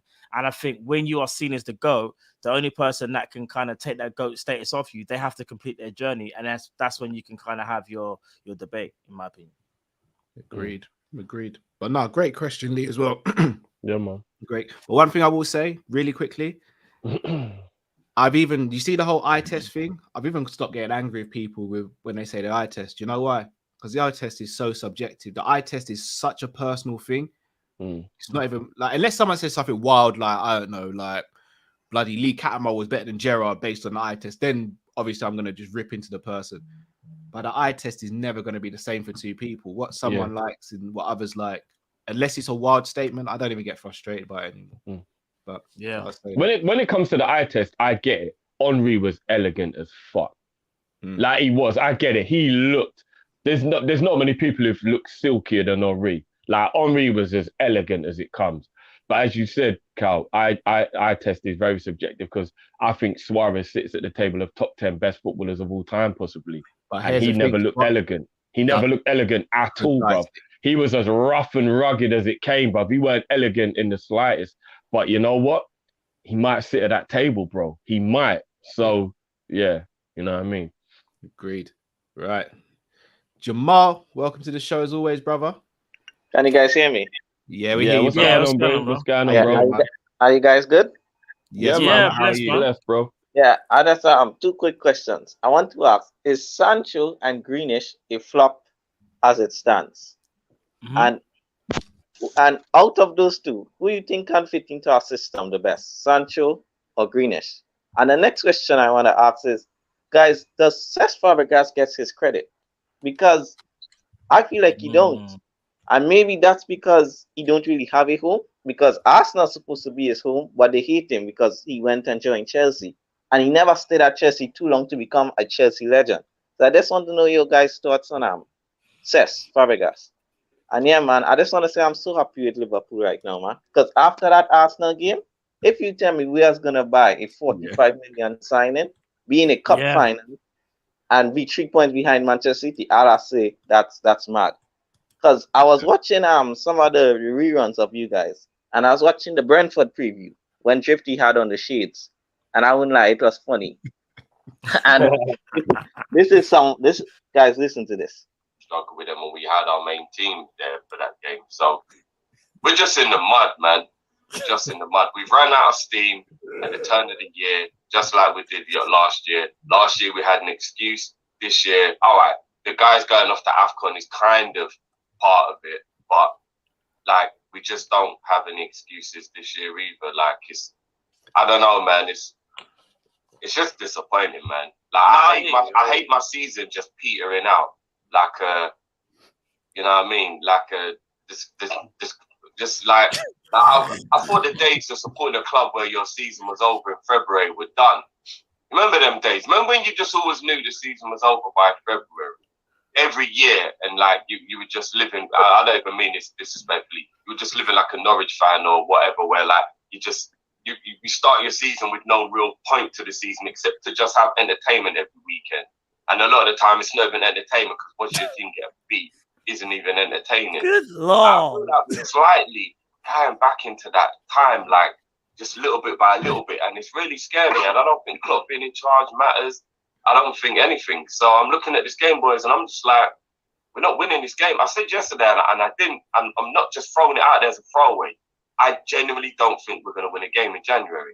The only way we beat Arsenal is if it goes to penalties, and the only way we're going to get win any of the games we're playing the rest of this month is a fluky win. I'm sorry, Drifty. It's all love, but I had to do it. I had to do it. I'm out. I dropped the microphone as well. Jeez. I'm not.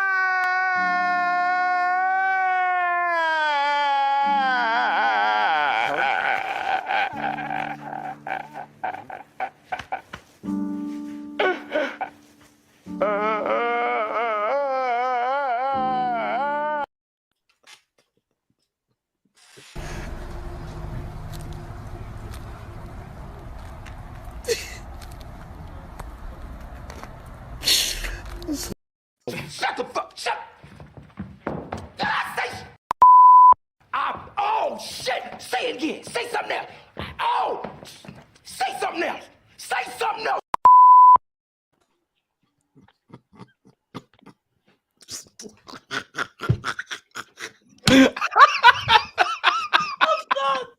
Drifty. Whoa.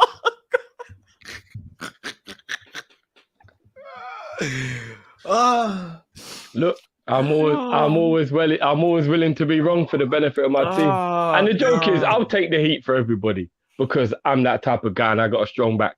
Everybody felt the same. So it's not like I was a spokesperson, but it's fine.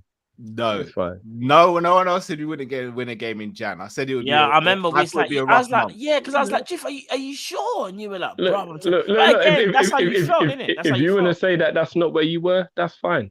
I know a lot of people after that Arsenal 0-0 felt how I felt. It's fine. We turned it around, and I'm happy for it. I will always want to be wrong for the benefit of my team, so it's all good. Jamal's deep. I remember Jamal doctored my voiceover with the Origi stuff as well. I'm telling you, we're not safe on there with Jamal about still. I reckon Jamal's definitely some private investigator. 100%. It is what it is. 100%. That's how I felt after that 0-0 against Arsenal. That was how I felt. But this is the one thing, and this is a great segue into actually talking about this, because a lot of people don't seem to understand this. In football, things change. Not just from summer to summer, from month to month. That's why we love football. How I felt at the beginning of January, the way I feel now, that's just how football is. But Drift, do you know what I'm allowed to feel how I feel now, because things change. That's football. This is why we were saying what we were saying on Monday. Yeah, because this is what I'm going to say, Drift. What you're saying is absolutely correct.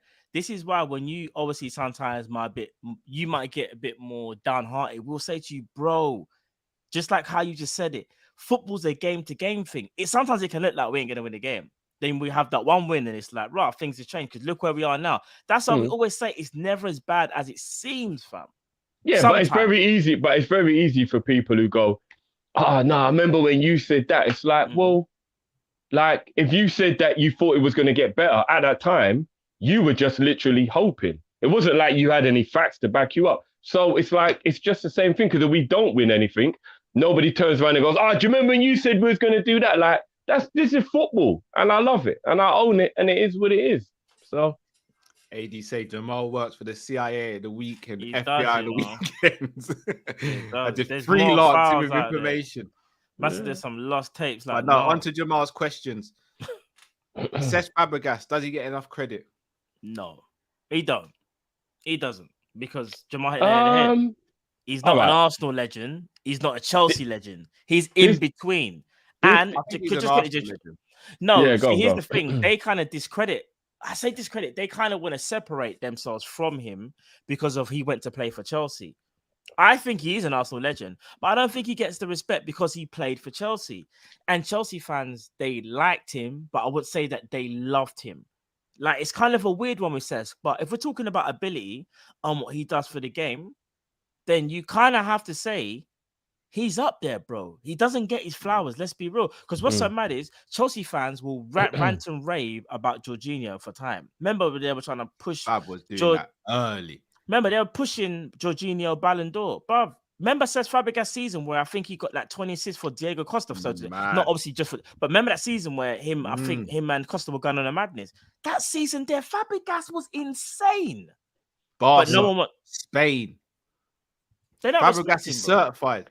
But Drip, you see always use the analogy that I'd punch someone up and then carry them to the car. Yeah. See this comment from Jamal? That's who Jamal. What you say I am, that's what Jamal is. I was just gonna say Jamal just gave me a James Milner on Simicast, but the difference is he did it on my actual doorstep. All right, Jamal, no problem. He rocked up to the house. He rocked up to my house, bro.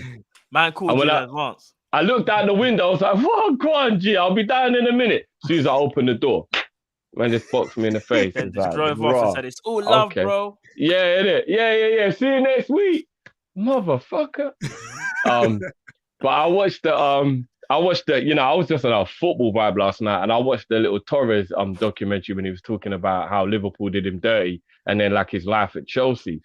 And it's quite similar to the Fabregas story, where like you don't necessarily have that love because of what you did. And watching it, I don't know if you've seen it, Cal, but like he was even saying that like he gets where Liverpool fans are coming from, though, because he was portrayed in the media as a bad person, but really it wasn't that. And it was kind of funny watching it, like the way he was like they just took the piss out of him at Liverpool, and he was like, right, all these promises and all these things, and like, how can I love the club more than the ownership and all this stuff? And it was really interesting watching it. But again, Fabregas falls in that category, don't he? Of like, what he did means there's no real club that, I mean, Torres probably catches a blind because of Atletico, but like Barcelona don't really love Cesc, Arsenal don't love Cesc, Chelsea don't love Cesc, Monaco don't love, like all the teams he's played for, there's no real love there, innit? And I tell you who that's reminiscent of, Michael Owen, bro. But to go back onto that Torres point really quickly, I read an article. I read an article about Javier Mascherano yesterday. And it was very eye-opening because obviously I've got disdain for Mascherano for how he left and how he did what he did. But he actually spoke about it and he was like, look, I get what I did probably wasn't right, but also, again, I got paid out to be the bad guy and no one else took responsibility from that side.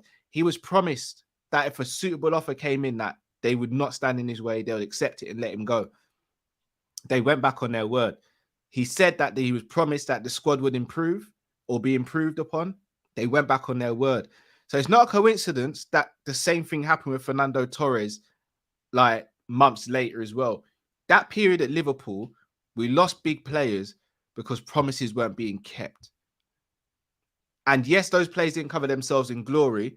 But again, I did a members video earlier regarding like player loyalty and verbal and mental contracts with each other. We as fans and as a coach of a football club, the minimum requirement is that a footballer gives 100% effort when they cross that white line and when they go to training. But it has to be reciprocated.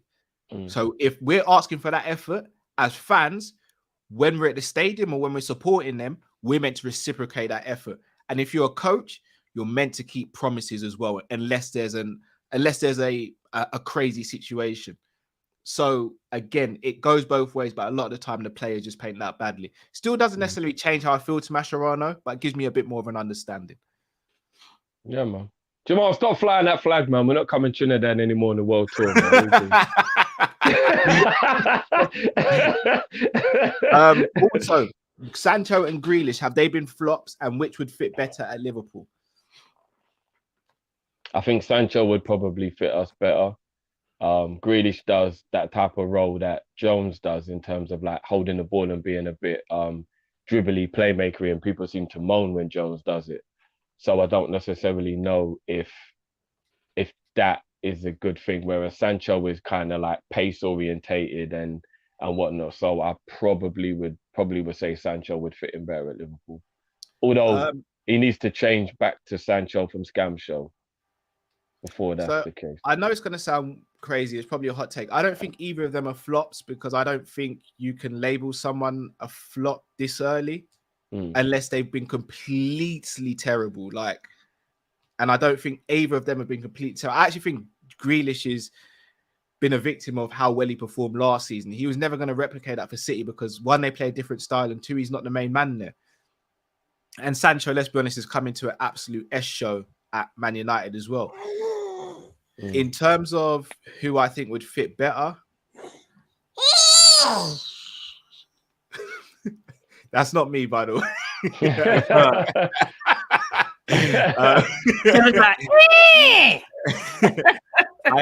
I actually think Grealish would fit us better. Do you? Yeah. You think Grealish? Yeah, because with our wingers are very direct. Sancho, I don't think is very direct. I don't want to have a go at Sancho because I can tell he's a talented player, but he's definitely overhyped. That 120 million talk was over the top. It was. We gotta be real. It was over the top. He's not a 120 million pound player. No, but neither is Bellingham. But Bellingham gets touted with those because it's just tax, isn't it? It's tax. But that's why I've always said I understand why the club would never pay them stupid prices for Bellingham because you're right. Like it's not worth it. But like, yeah, I don't know. Gonna get the next caller on. Cal, welcome to the show. Hello, you guys all right? Yes, What's brother. up, How are bro? you? I'm doing all right. I thought I was coming in a few other times. I was like, oh shit. Because I got my other monitor on, so I was like, oh, I need to check. Okay, yeah. No, as long as you're not in your breed, it's fine, bro. You don't want to see no white fronts on there, bro. So I have a few statements and a would you rather. I don't know if you remember from last week. Yeah, Go for it, bro. So I just wanted to make a statement that Tuchel has never won more than 4 games in a row in the Prem. So I don't see how he wins the Premier League while Pep and Klopp are here, where they can continuously win more than 5 games in a row in the Premier League. And also, I'm not a big fan of Klopp saying Kelleher is going to be playing in the final. I feel like Kelleher should not be playing. It's kind of the same as like Cade Gordon isn't going to be playing in the final, even though he played a lot in the other games. Just because Kelleher played, even if I was Kelleher myself, I would step down because it's his chance at a trophy, basically, even if he doesn't play in the final. I would rather step down if I was Kelleher myself, because I know he knows Alisson's a better goalkeeper. He knows Alisson will give a better chance for winning him a trophy, a silverware that he could tell his kids about. And my would you rather is, would you rather have Steven Gerrard manage Man United to a treble, or Trent goes Man United on a free and wins them a treble? And that's all I got to say. Jesus. Cal just came. That's dark Cal for you right there. You revealed my identity. Bro, but big up, bro. We'll chop that up now, bro. You can't see me right now, but I'm scratching my head, bro. That's quite a hard one. Do you go with the past or the present, which will hurt more? Yeah, man. The G. We'll big that up. We'll big up, bro. We'll chop that up now, man. All right, see ya. Yeah, love, bro. Big up, man. All right, let's get a good one out of the way before we touch on the bad one. Tuchel. See, I don't mean any disrespect to Chelsea fans when I say this, because I think Tuchel's a good manager and he's clearly like a good manager. But there has to be levels.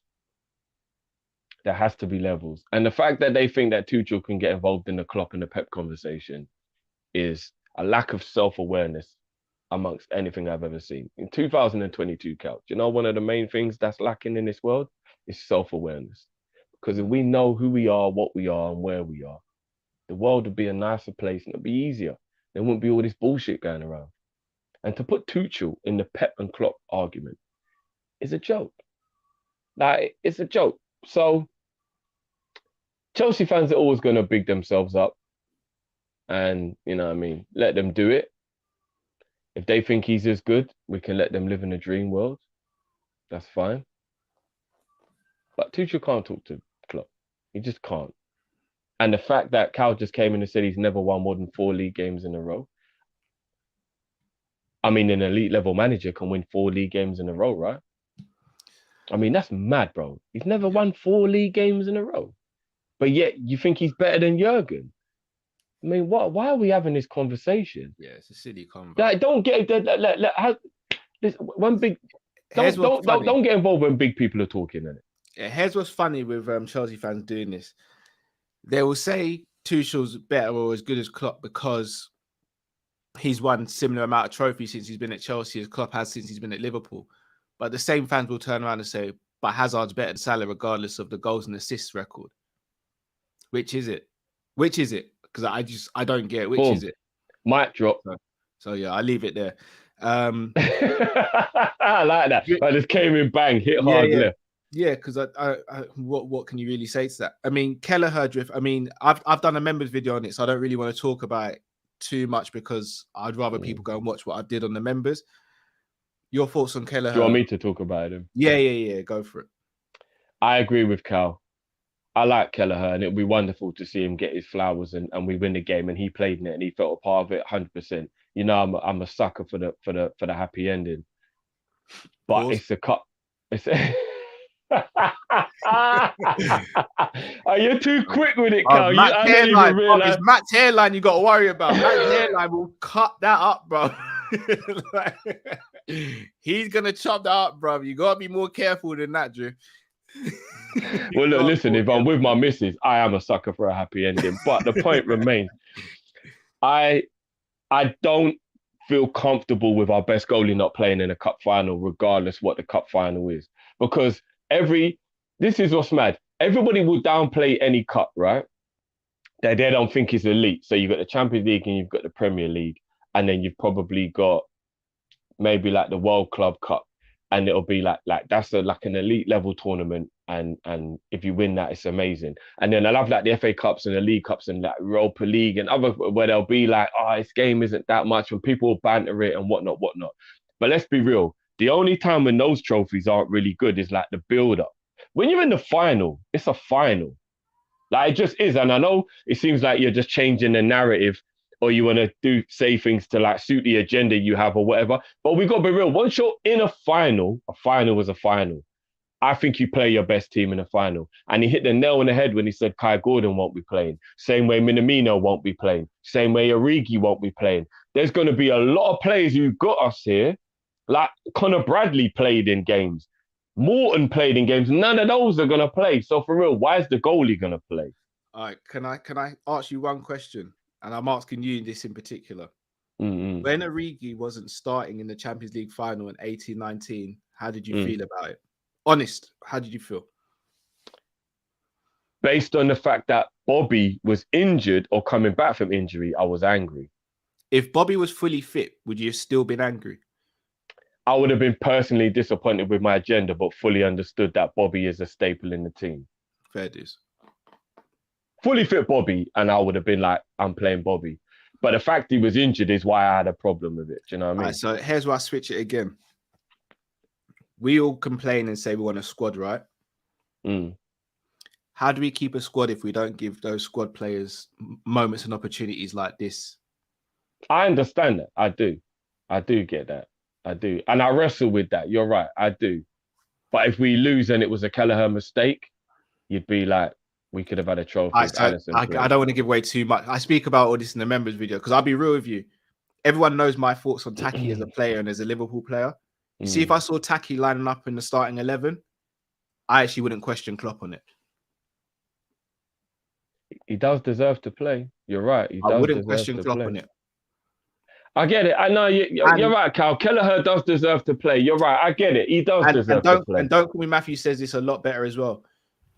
Outfield players get way more opportunities. When do we ever see a goalkeeper get subbed on unless that is a good point. That is a good point. Sorry, I know I just walked in. Did I just hear you say you wouldn't mind Taki starting because you kind of feel like he deserves a chance, so to speak? If you saw him on a team sheet, sorry.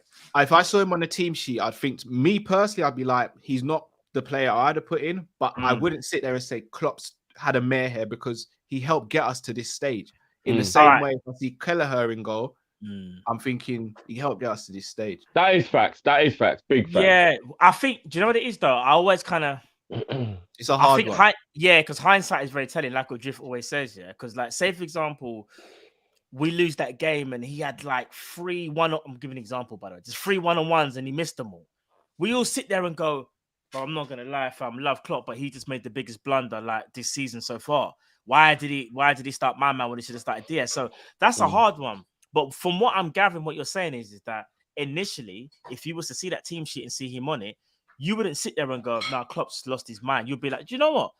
We can't even complain because this guy does know what he's doing. He just closed the gap to 3 points.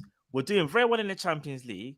He knows his players. There's a reason why. He's obviously seen something in training and gone, Taki deserves to start for like whether it's honoring him or whatever." So we kind of have to believe in Klopp, so to speak. But not blindly, though, like what Drift was saying. Not blindly, because we can't just be out here and man just puts a starting lineup of K. Gordon, Minamino, whatever. But it's all right, because my man, he's the man. Another thing I'll ask you boys as well. As the number one goalie, one of the best goalies in the world, and it's a cup final, and obviously you won the glory yourself, do we have to maybe think how Ali would feel? Thinking, Gaffer, it's a final and you didn't play me. No, I actually think it's the other way around. The goalkeepers union's tight, I genuinely believe if Kelleher started the game and we won, you'd see Alisson run to Kelleher as soon as that facts. But before the game when the starting lineup comes out, do you think there would be any part of Ali thinking, Gaffer, man, it's a final? Like, Ali, he's not because if it's Champions League final, he knows he's starting. As Brendan Rodgers fair enough. you know, when everyone just talks about character, yeah, that is Ali. But Yeah. we know Ali's one of the most, like, he's probably one of the most respected, easily people in the dressing room, easy. Oh, 100%. Bruv, he's 100%. just 100%. the guy. He's like He's the most humble player in our team. That's a fact. He's the most humble player in our team. Fact. Bobby. I still say Ali, you know, bro. I tell you why, because Ali's the one who took Bobby to church. Bruv, It's Ali, bro. I think if you ask Matip, bruv, you know why I think it might be Matip?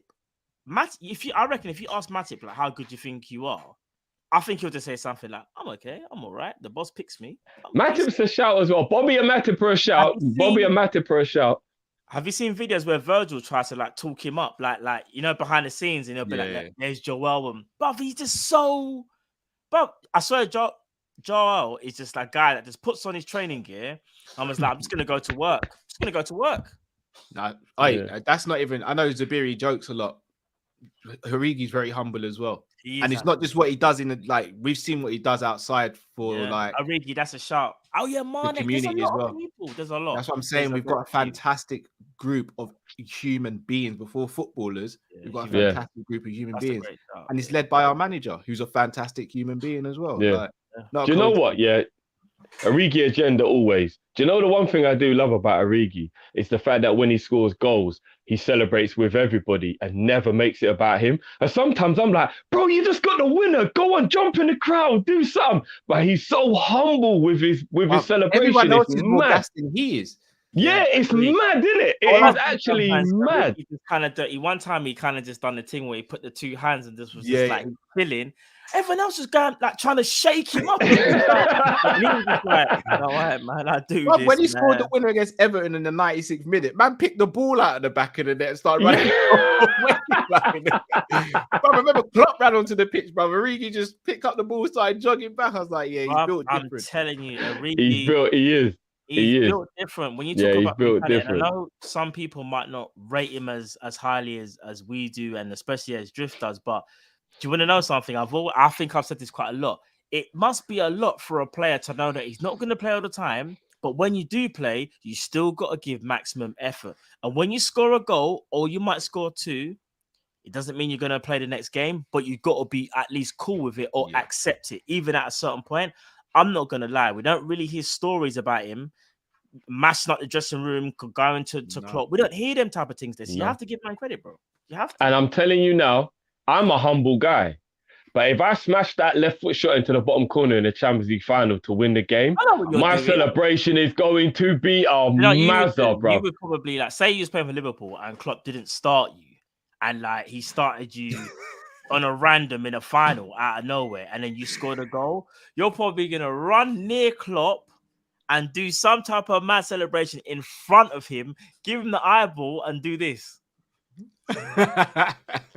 Like, you know what? Yeah, I remember one time my manager did leave me on the bench. Yeah, and I remember I came on and I scored, and I ran over to where all the substitutes were, and I just like dived into the middle of everyone. But obviously that's where the manager is as well, isn't it? And I'm not gonna lie, there was a little bit of me that was like, yeah, I was standing here a minute ago, but now I'm back here with a goal, innit? So we've all been there where you haven't been picked for whatever reason, whether it's a game that you play, and you score a goal, and even if it's a little thing where your manager like kind of tries to act like, I knew he was gonna score, I'm trying to be good. You're looking at him thinking, man, shut up! You didn't even play me, man. You should have played me from. But you're all looking at him like, yeah, boss, yeah. But you don't mean none of that. Like, real talk, and again, sorry, agendas aside, when Origi scored the winning goal against Barcelona in the corner taken quickly moment, do you know he was pointing at Trent? Yeah. Like, there's the credit. Like, he's the one who still put it in the net, even though Trent was absolute genius. It was still Origi who put it in the net, and he was like, Trent, and you know what I mean? Like, I'm not gonna lie. Like, my Origi agenda is strong, you will know, but I think people have to look to the facts, and this is what I said the other day, guys. If he gets a contract on 55 grand a week to stay and be the role in the team he is now, I think that's something we should all beg for, unless he himself's like, do you know what, guys, I'd like to go into a partial new now and maybe play every week and all that. Because having someone like that in your squad is invaluable. Low wages, high output. That's invaluable in modern day football. I lie? Yeah. I'll be honest though, and I'm being a bit selfish here, but as a midfielder or someone plays slightly deeper, the assister doesn't get enough credit. You see, if I assist someone and they point at me, it warms my heart still because the assist sometimes is better than the goal and it gets slept on sometimes. Still, Yeah, you I lot hear were that. I attacking, hear innit? that. So you lot got the glory, but no one really ran up to me after I put it on a plate for someone. But in the Liverpool team, we always acknowledge the assist. Have you noticed? Always the person who scores the goal always goes to the person who gave him the pass. Always. That's what I love about our team, man. Love it. Right. Last question from Cal was scenario: Stevie G wins a treble as a manager for Man United, or Trent wins a treble after moving to Man United on a free. I can't lie. I'd rather. Yeah, Trent. I'm going Trent. I can't watch Stevie G be the manager of Man United. Gerrard win the match. Oh no, This question is a mazza, bro. I adore Trent, but I cannot watch Stevie G be the manager of Man United. No. Facts. No way. Pete, welcome to the show, bro. Hey, can you guys hear me? We hear Yeah, you, man. What's going on, bro? Yeah, I'm all good. Oh, but tomorrow's going to be stressful. My younger brother supports Chelsea. So that's always a stressful game. I remember them days. Can you beat up your younger brother? My older brother supports Barca, though. Yeah, I can beat my younger brother. But your house must be a bit chaotic for you, bro. You got hate from all sides, bro. Yeah, that's why my parents are so happy that none of us are at the house right now. Because when Chelsea beat us 1-0 with, I think it was the Mount goal last season, my whole family didn't see me for the next day because I just didn't want to bump into my younger brother.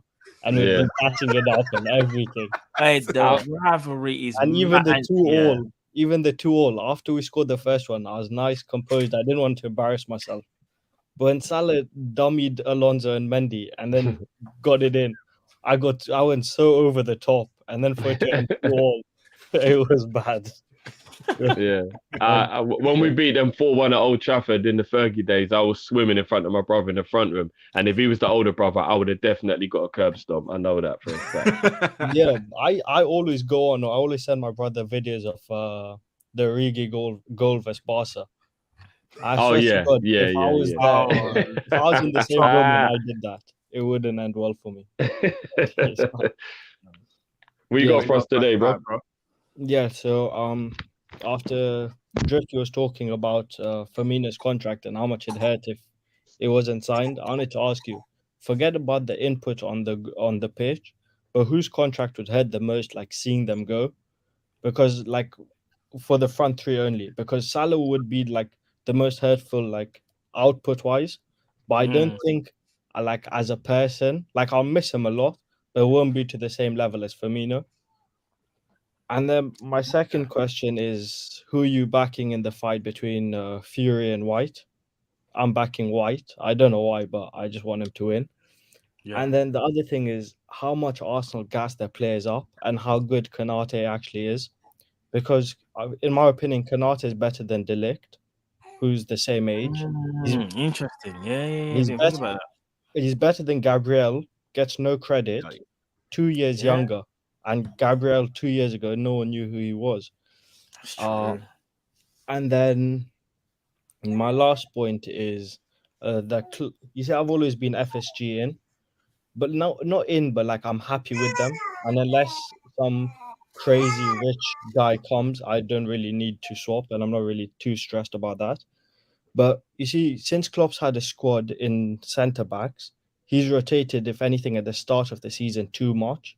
So it shows that he kind of wanted a squad because he was changing every game between Konate and Matip. And in the midfield, you're seeing it now. He has a squad.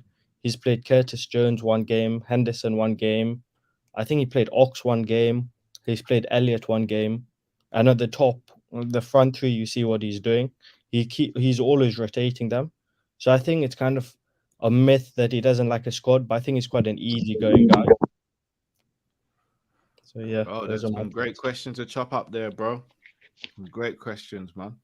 Yeah, we'll chop that out now, bro. Yeah. No, respect for that. Oh, yeah. Can I just say one last thing? Just my quick front three for Sunday's game, because I would actually be happy with Minamino, Origi, and Salah. I wouldn't be that annoyed with that if the rest of the team is our first team. Oh, for this Sunday. Okay, fair enough. Minamino. Say that again. Sorry, Minamino, Origi, and Salah. Yeah. Okay. Cool, bro. Pete, just quickly before you go, is it you that's always got that the DP thing? It's me. It's you, me, innit? Yeah. Respect for that, bro. I don't even remember when. I don't remember when man was even looking like that. No, was I celebrating or was I shocked, bro? I can't even remember. It was the Trent goal versus Newcastle when he smashed it from outside the box.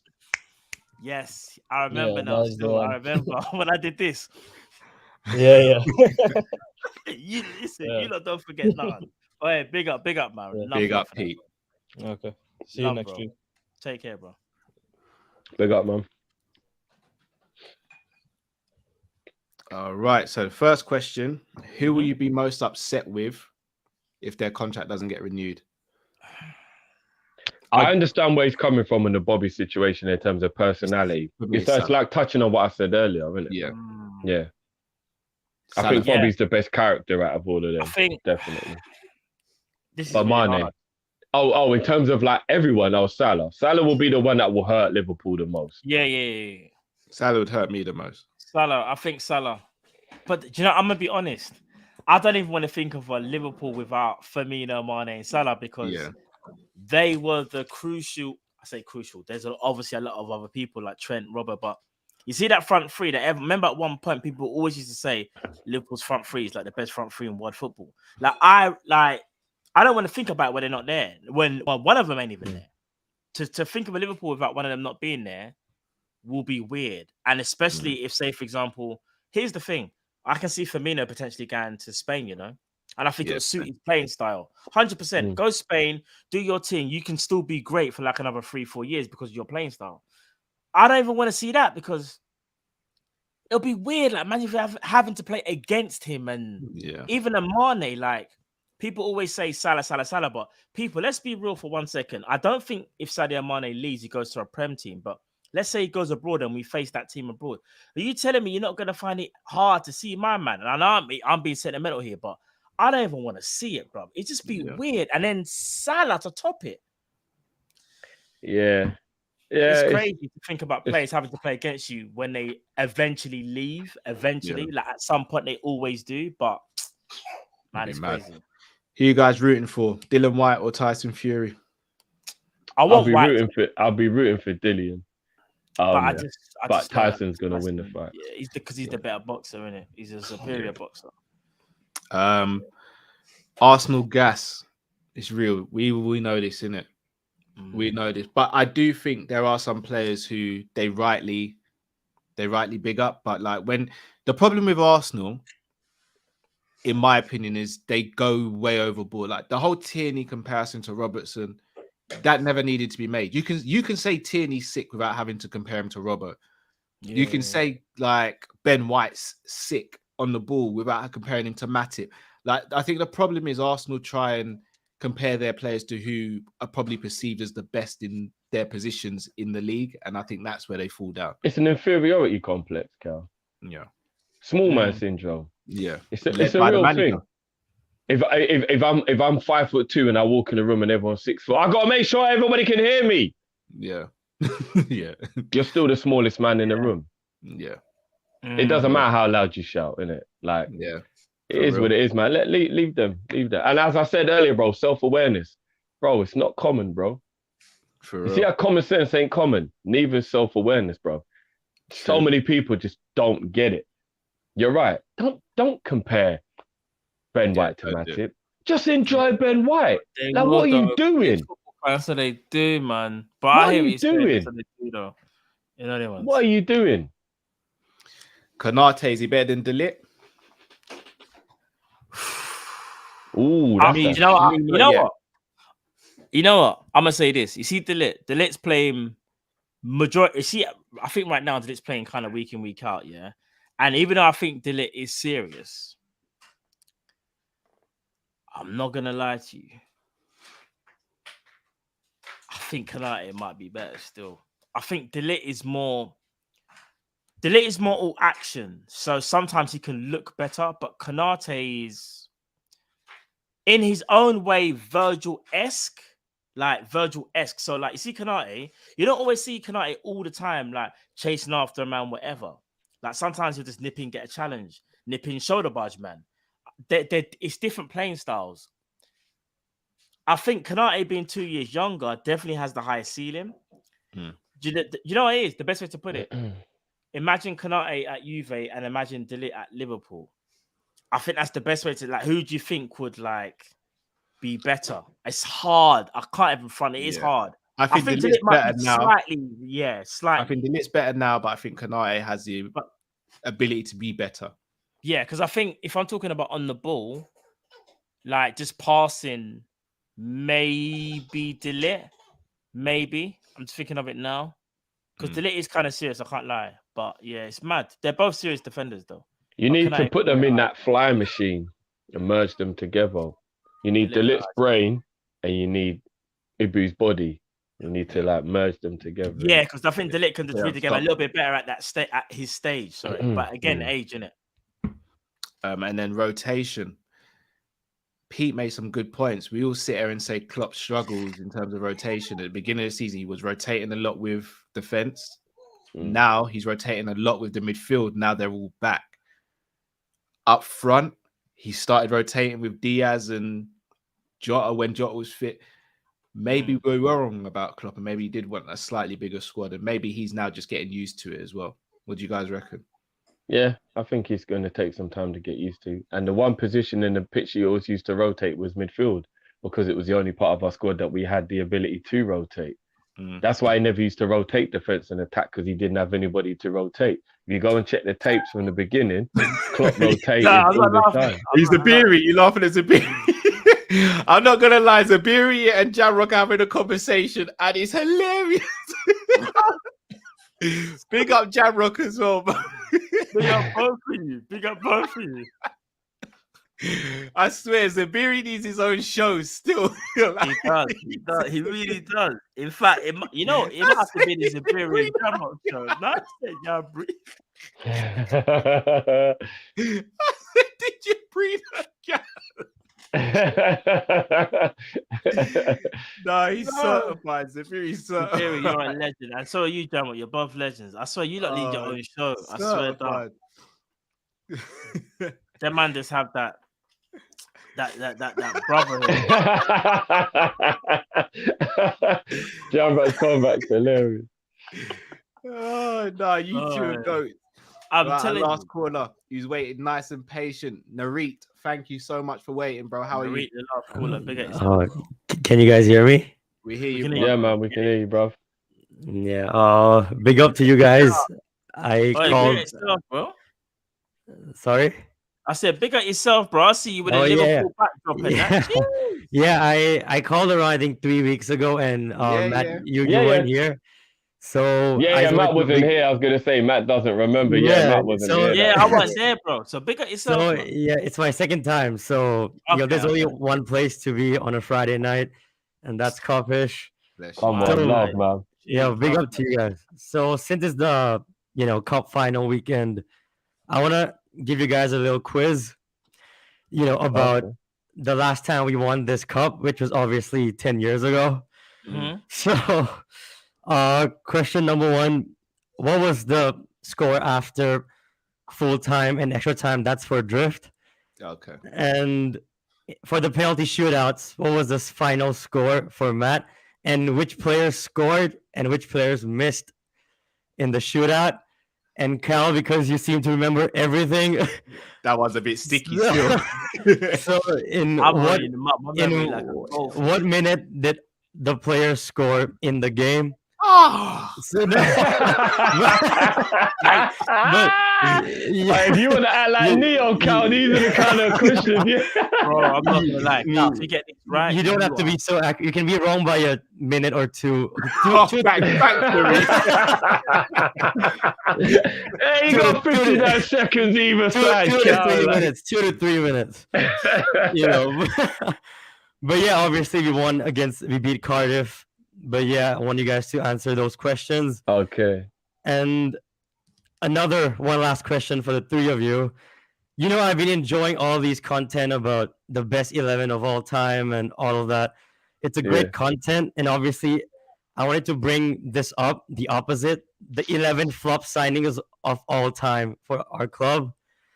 And I know making an own show of it, it's a bit weird because you guys will just be debating who got bigger flops.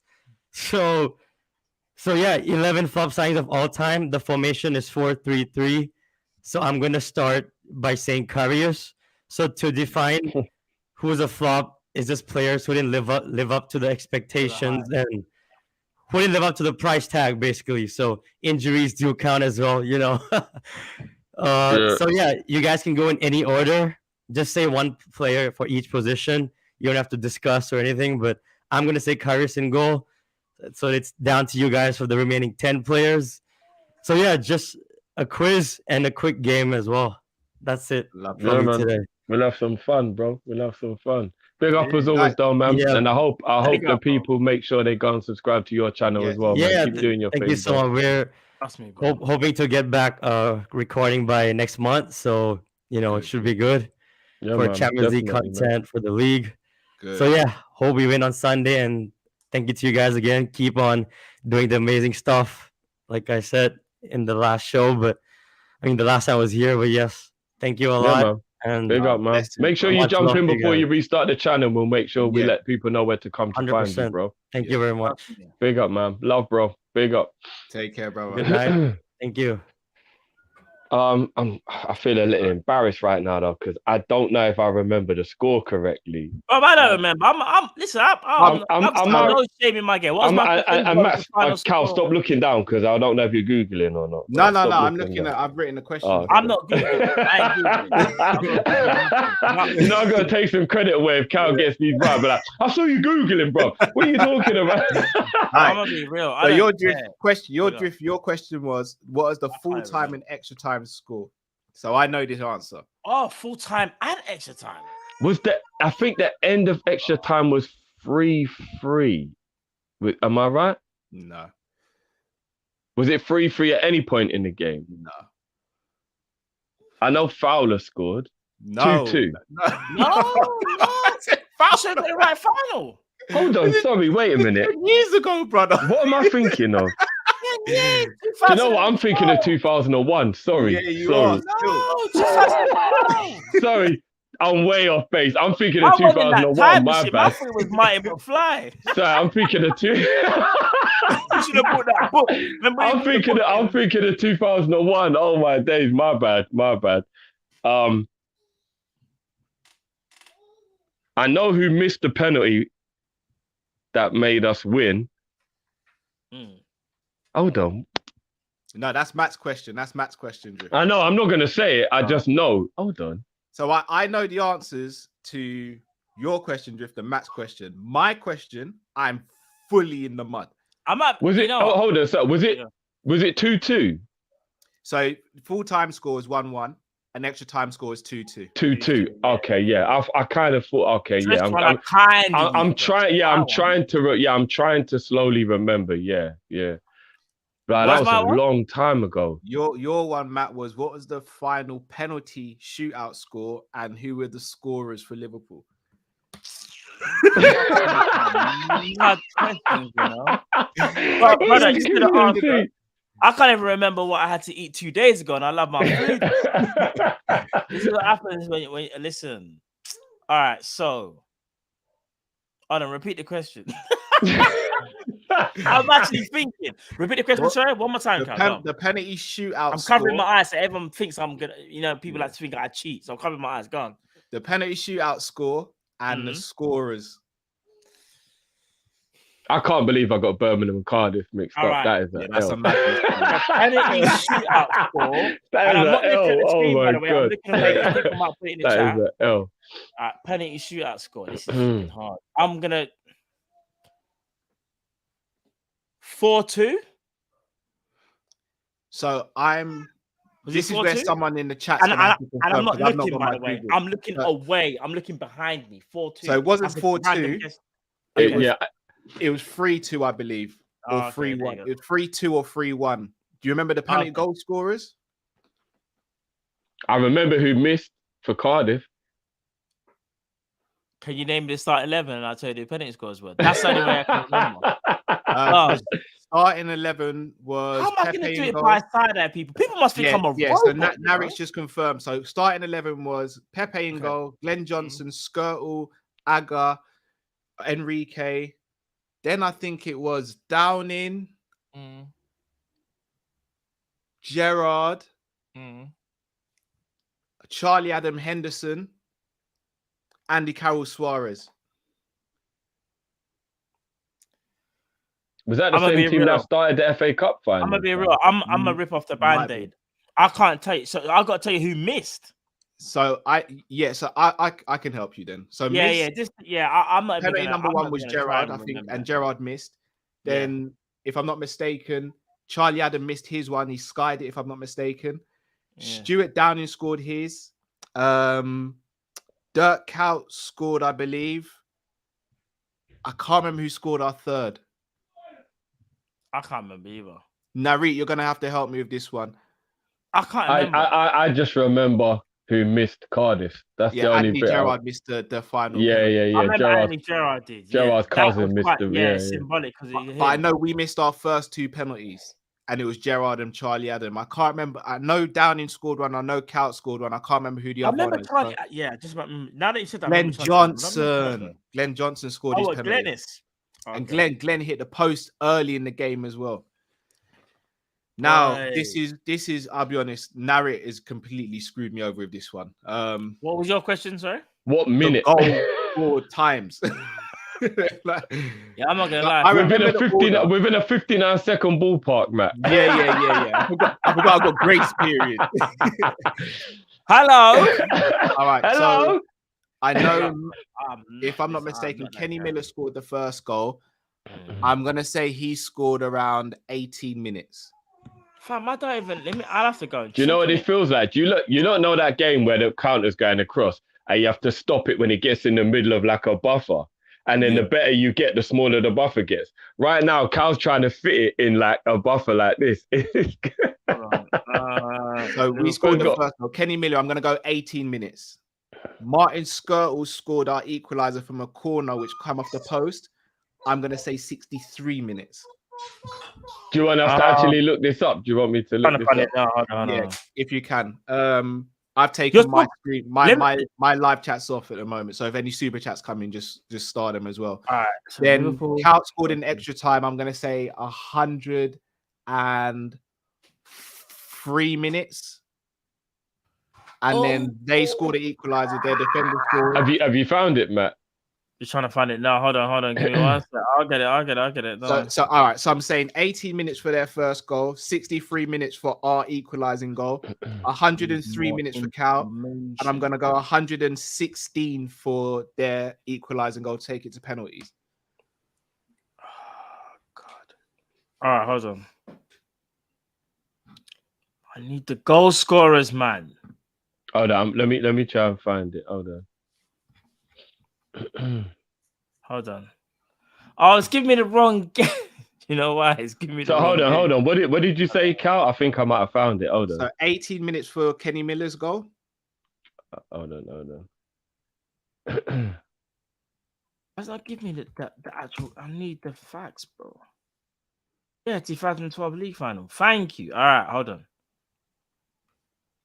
Skirtle was in 60th minute and Kuyt was the 108th minute.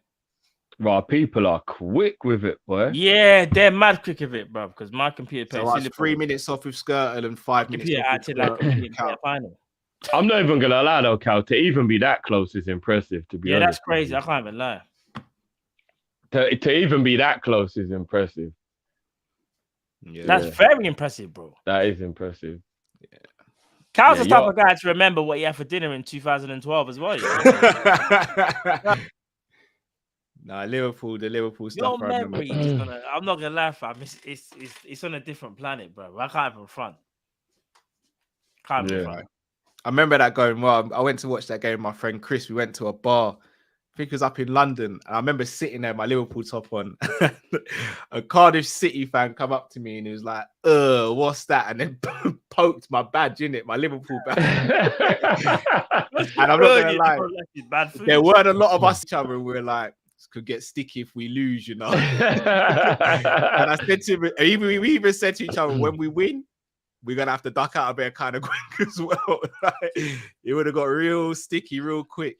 It would have been yeah. That was well done, man. So let's do this quick as well, guys. In my defense, Birmingham and very Cardiff loud, both play in man. blue. Very loud, man. Loud me, bro. Matt said that Matt's wife had the capacity to stream on Google. Loud me, man, please. So Narit's question about the 4-3-3, the flop in each position. Let's just go through it, one position each, and then we move on. No debating. First name that comes to your mind. Yeah. So Karius was in goal. Konchesky left back. Oh, why are you gonna teeth up my thing like that? I'll go next. I'll go next one. Shall I go right back? Make it easy. No. We go one each, position each, position each. So first centre back for me. Sorry, Drift. Dejan Lovren. Right, I'm joking, man. I'm joking, bro. I just had to get a reaction. I thought you've been serious. No. Kyriakos. Yeah. I'll let you go next. Yeah, centre back. Go on. Can we go on? Flop centre backs. Andre Wisdom.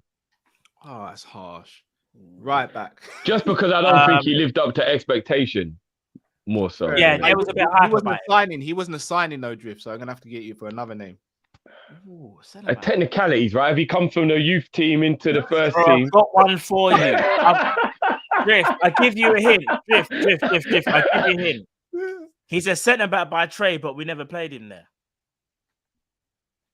Even though the hype wasn't big, he was still supposed to do something. He didn't even play at centre back, bro. That's how peak it was. Oh, was he Danish? No, Dutch. English. Yeah. Had a lot of things going on behind the scenes. Oh, yeah, to be fair. Yeah, my man used to play up front. Yeah. What was his name again? Stephen Colker. That's it. Yeah. Colker. Yeah, he was brought in as a centre back, and Klopp said, "You know what?" But then again, is he a flop? Because he came in with no expectation whatsoever. What I was going to say is, though, bruv, he's a centre back, and we never played him at centre back. Yeah. Ilori's another one, potentially. No, do you know what? Ilori takes the crown because I thought he was going to be sick, bro. Yeah. I reckon it's someone else's fault Ilori didn't make it, but let's put him in there. What about Sacco? No, Sacco did his thing, man. I love Sacco. He hurt me. No, he's not a flop, bro. He flopped coming into work on time, but he's not a flop. You got right back, Matt. Yeah. Hosami. I thought he was dead. Yeah. No debating that one. Dead.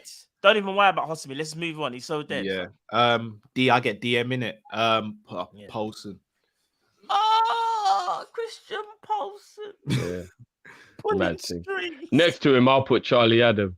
Oh, you better killing me. Charlie Adam Blackpool, left foot one. Hey, I thought Charlie Adam was nice. So did I, bro. He's the other centre mid. Left midfield. But we never got him. So, Aquilani. Has to be. Yeah, has to be. Aquilani. Has to be. Left wing, Downing. All right, right wing, Markovic. Up front, Andy Carroll. We move!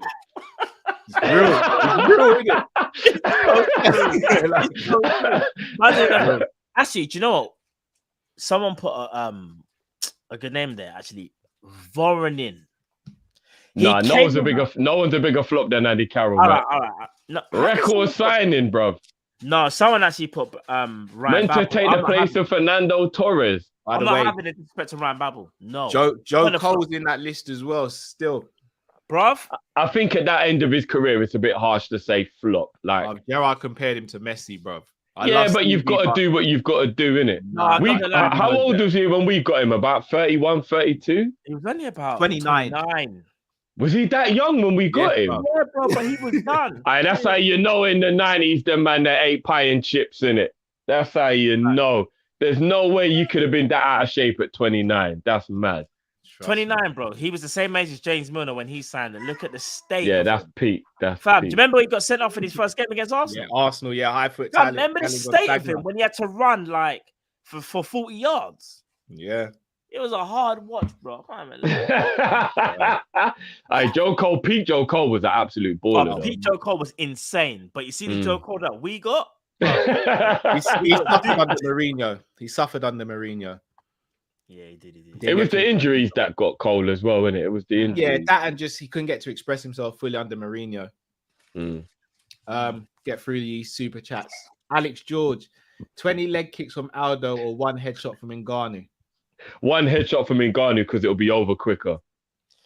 I'm gonna take the leg kicks because if I get a headshot from Ngannou, then I may never. I might not be the same. I'm taking the leg kick. I don't matter if you rat off my leg. My leg. And if you take 20 leg kicks, if you take 20 leg kicks from Aldo, you'll be sitting down for the rest of your life in contemplation. No, you won't be, but it's gonna be months before you walk again. Yeah. But with Ngannou, you may never be able to speak again, walk again. Like, and I'm hoping maybe he does does the flipping. What's his name? That actually broke. Remember, too many leg kicks, you can hurt your own leg. Bro. Not Aldo, bro. He's kicking our leg though, Matt. We ain't conditioned like that. Yeah. That's true. He's kicking quarantine leg as well. There's a lot of cushion. I'm not gonna lie, bro.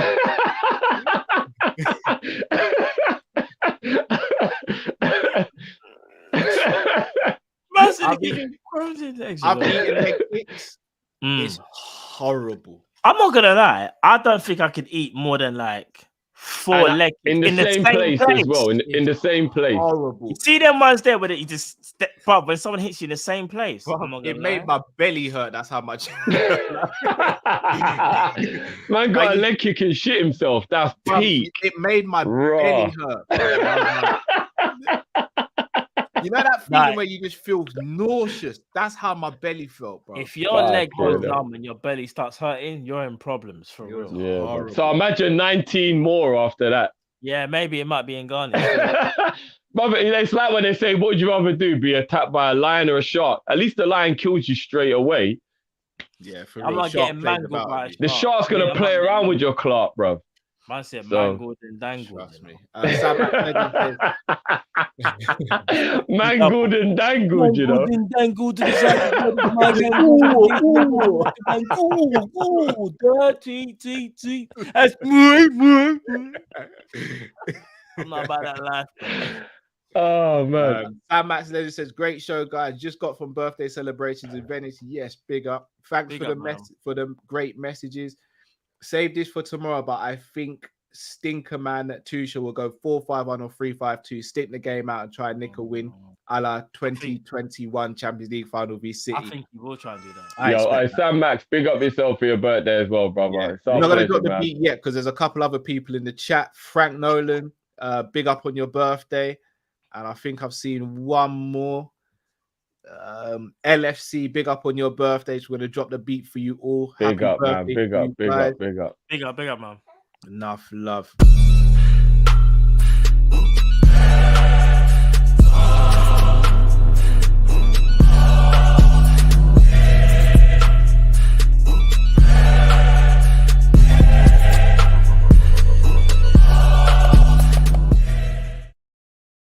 Big up, fellas. Yeah, big number for Sam. Big up, bro. Big up, man. Yeah. Zabiri says, I'm the king of bootleg a movie and chill. I've never heard of this rain film. Is it independent? Do you London man them bootleg films too? Camera shaking. Yeah, the rain is Indonesian, if I'm not mistaken. Yes, it is. It's on Netflix. It is on Netflix, though. Yeah. It's Indonesian. You're like Zabiri. It is a bad boy film, bro. Trust me. It's right up your alley, bro. Guns, leg kicks, head topping. Trust me, everything. Bro. Everything.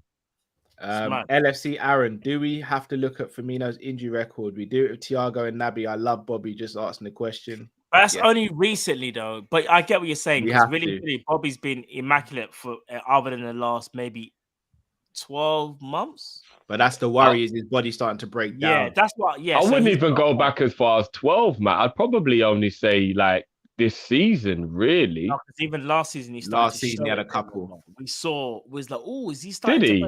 Yeah, he had a few, bro. Okay. Yeah. LFC Aaron says Mane was done apparently, but he scored more Premier League goals than any other player from another team this season. Levels. That's so absolute. True. That's very if true. buts, I don't do if buts or maybes. as Hammers said. You know what? I don't know if you like seen. You know, Pippa from AFTV does a little podcast with her son. Yeah. Her son does James Redmond's impression to a T. You know. Is it? It's so sick. Like you have to see it. It's on her Insta. Check it out. Yeah, he's a legend in the making. 100%. Yeah, definitely. Shout out to Pippa and her family, man. Doing big things. Ash said, Klopp got 2 years left. Where do you see the 4 EGs? The 4 OGs, Millie, Hendo, Bobby, and D9.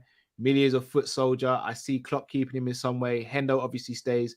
Bobby takes the D9 rotation role. D9 leaves in the summer. I think that's possibly the most realistic way to look at it. I think stand up. Yeah. Ash says Salah just went past Drogba's goal and assist ratio, 72 less games. Yes, I said 72 less games. Chelsea fans cream over Drogba and Salah just jogged past his record. I think it's because Drogba was just absolutely clutch, and there's just no two ways about looking at how clutch he was. But if you look over the course of a season, this is what I'm saying about nostalgia. Drogba was missing a lot. I think he only got 20 plus goals in a season once in his whole time at Chelsea. Correct me if I'm wrong at anyone, but he was just so clutch in big moments. But he weren't really that prolific. Mo is a much more prolific goal scorer than Drogba was. What I will say is, though, Drogba was doing a lot for the team, so he'd hold up the ball and bring others into play, and allow others to how similar they play. To what Firmino does. Similar to what Firmino target did man. with us. Target man all day, every day. Yeah, the system was built around him, but yeah. No, it was built around him. That unsubtle shade from Zabiri says, "Nah, drift you in the mud, waiting for Jamal v Matt." Yeah, as I said, Jamal doctored my evidence, but yeah, Matt, you might be next still. Roll safe because Jamal ain't playing about. I'm cool, man. I'm cool. I'm just saying, but lock your door in it, Matt. I might have to still after what happened today. I can't front. Man, speaking about the raid. Man ran up on me, blood.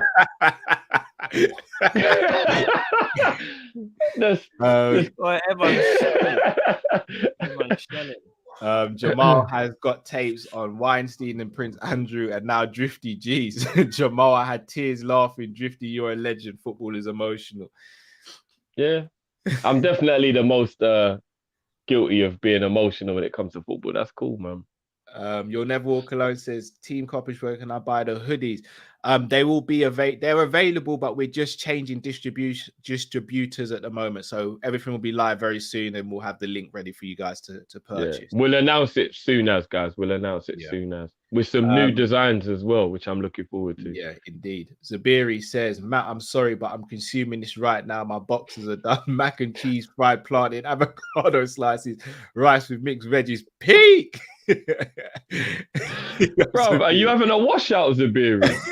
It might be with that. Ross Clark, you know how many things they'll just run through you, blood. If you'd added corn, that would have been it, bro. That would have been the ultimate. Trust me. Eastwood says, we are humble and we expect to play this Sunday as well.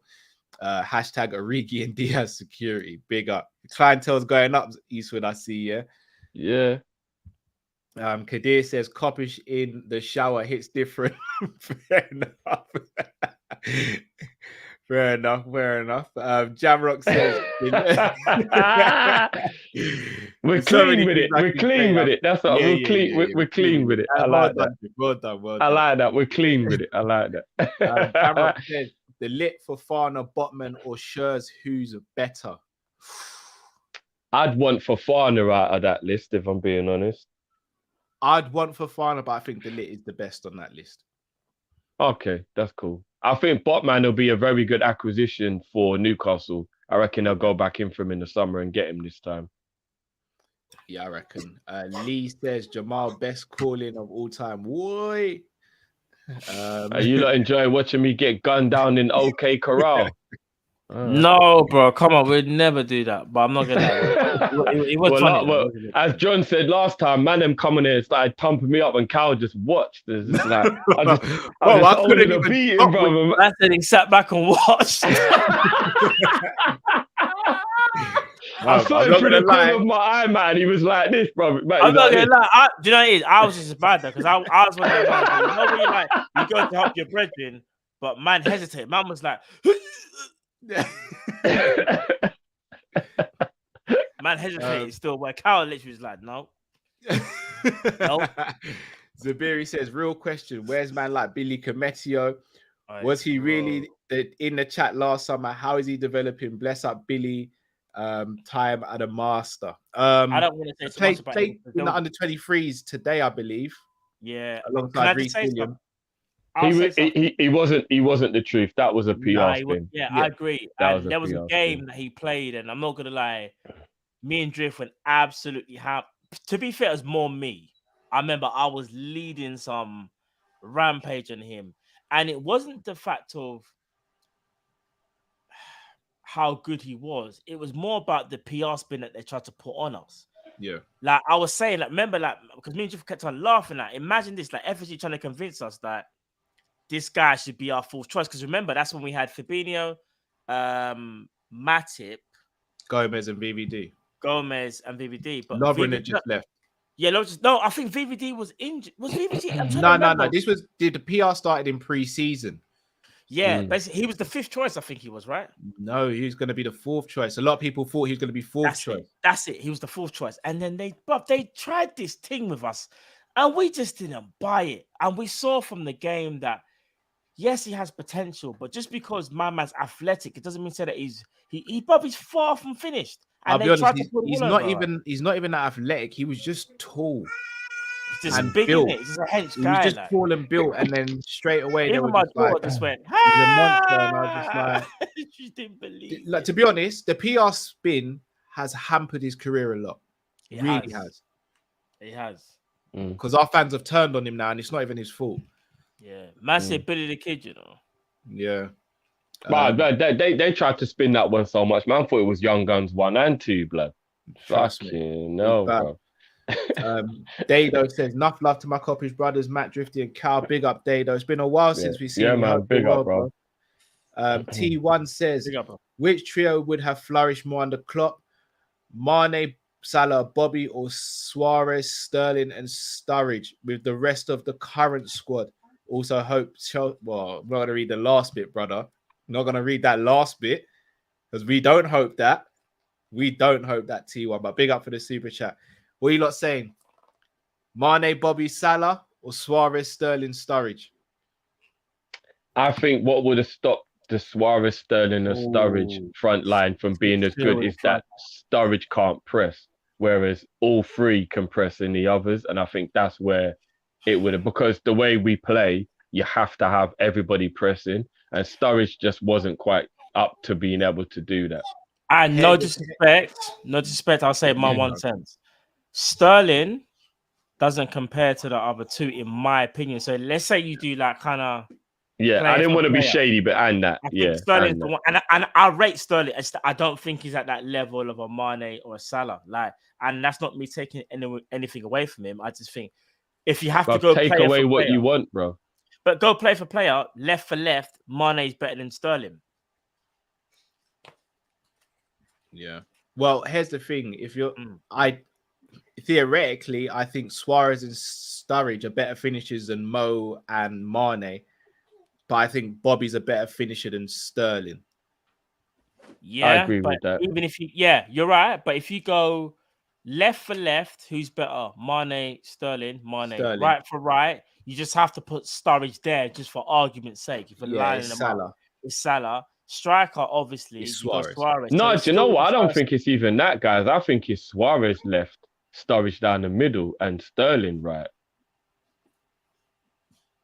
That's a comment, but Suarez from the thing is, it was never a 4-3-3, or it would be Suarez and Sturridge and Sterling behind. I was just going to say that's what it was. You have to flip the trio, so you got the 1 and then the 2. Whereas that's why it's hard to exactly. But not really though, because don't we kind of do that with our squad, or when they were at their peak? It would be Bobby would drop it to the 10. Yeah, for me, no, would drop in. And so then, let's say at the 10, Bobby's still better than Sterling in the 10. Yeah, exactly. And then Suarez is the anomaly in it, but Salah also gets Suarez numbers as well. Yeah. But also Sturridge gets Mane numbers, so it's a toss up. But I would go. That's a pull on the heartstrings because Sturridge was my guy.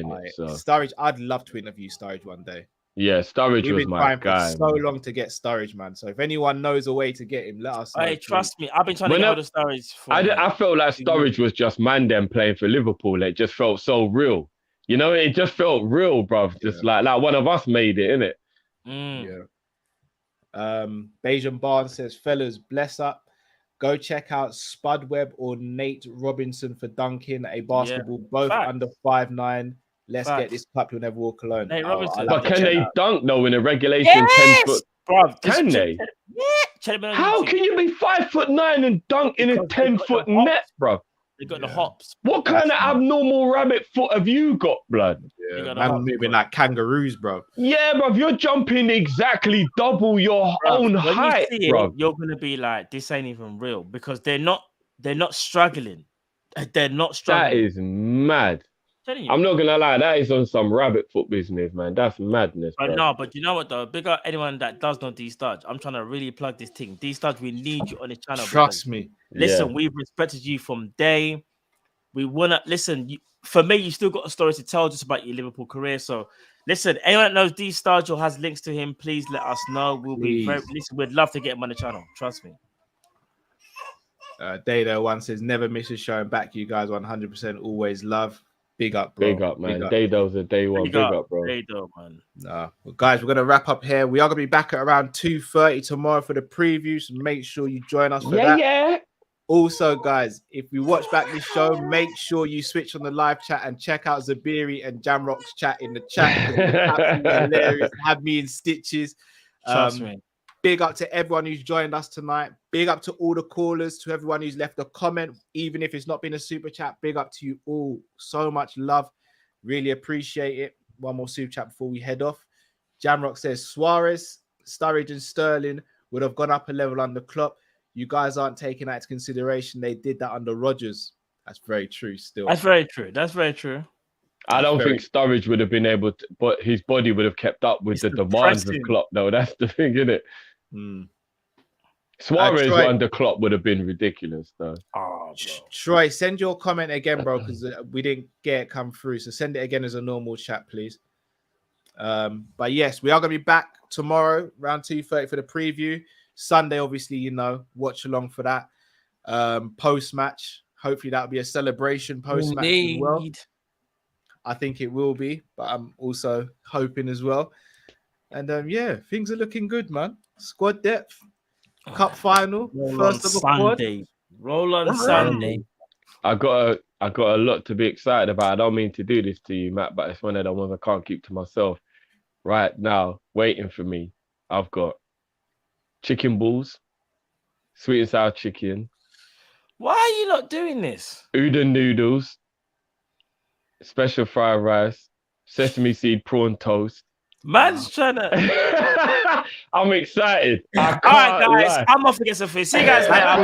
That's more hurting me because you know Chinese is my top 2 cuisine, man. That's hurting me. I love my food, you know. Yeah, no, but I thought you would. I thought you'd be excited for me. I'm excited for you, but I'm worried about mine. I've got to sort out my food. Literally, I need to sort out my food now. Like now. What are you washing that down with? What are you washing that down with? Either Sprite or ginger beer. Sean, I'm ordering food. Facts. Friday night, I'm ordering food. With Chinese, man. Oh no, bro. I'm not gonna lie. You see the D&G ginger beer? Oh, bro, ginger beer. Cal, you don't know about the ginger beer, bro? No, I do. I don't really drink fizzy drinks. Fair enough. That is true. Yeah, you don't. Listen, you man are eating up. Takeaway time. I need to order my food. That's ordering from Uber Eats and Deliveroo. Right? I've always been actually no. You know what? My bad. For real, it was Cal. I forgot Matt ain't really a Chinese guy. Sorry, my bad. I totally forgot. I like Chinese, but it's not like on my top like. I don't know, 3 or something like that. I like it though. I do like it, but not like my top 3, so to speak. I think I prefer Thai food. Chinese food is definitely in my top 3. Chinese food, I do like Chinese food. I'm just saying it's not my top 3 or something. I like Thai food more, maybe. This is a good super chat. This is the one we missed from Troy. Show idea. A starting all-time 11 for each position. You choose the best player. So you choose the player based on the best individual season you've seen in that position, i.e. left back, left centre back. Sorry, Van Dijk, 1819. That's sick. Yeah, I like that. Yeah. That's sick still. Ems, I can't believe you just said drinking ginger beer would be like a forfeit. Big man, you don't like ginger beer? Ginger beer is nice, bro. Oi, ginger beer is my shit. People, I need to order some food, man. My belly cutting. Nah. All right, bless up to everyone who watched. Yeah, Smash the big up like everyone, button man. if you haven't as well. Smash the like button. Please do. And we will see you all tomorrow. Yes, we will be doing a watch along, guys, for the few people who asked on Sunday. We'll definitely be doing a watch along for the final, guys. Definitely. And even if it was on TV, we would have found some way. It's the final. Bless up, people. Stay safe. Big up, man. Eat well, people. Eat well. See you Sunday. Eat well. Especially eat well. Eat right. Be right. We move.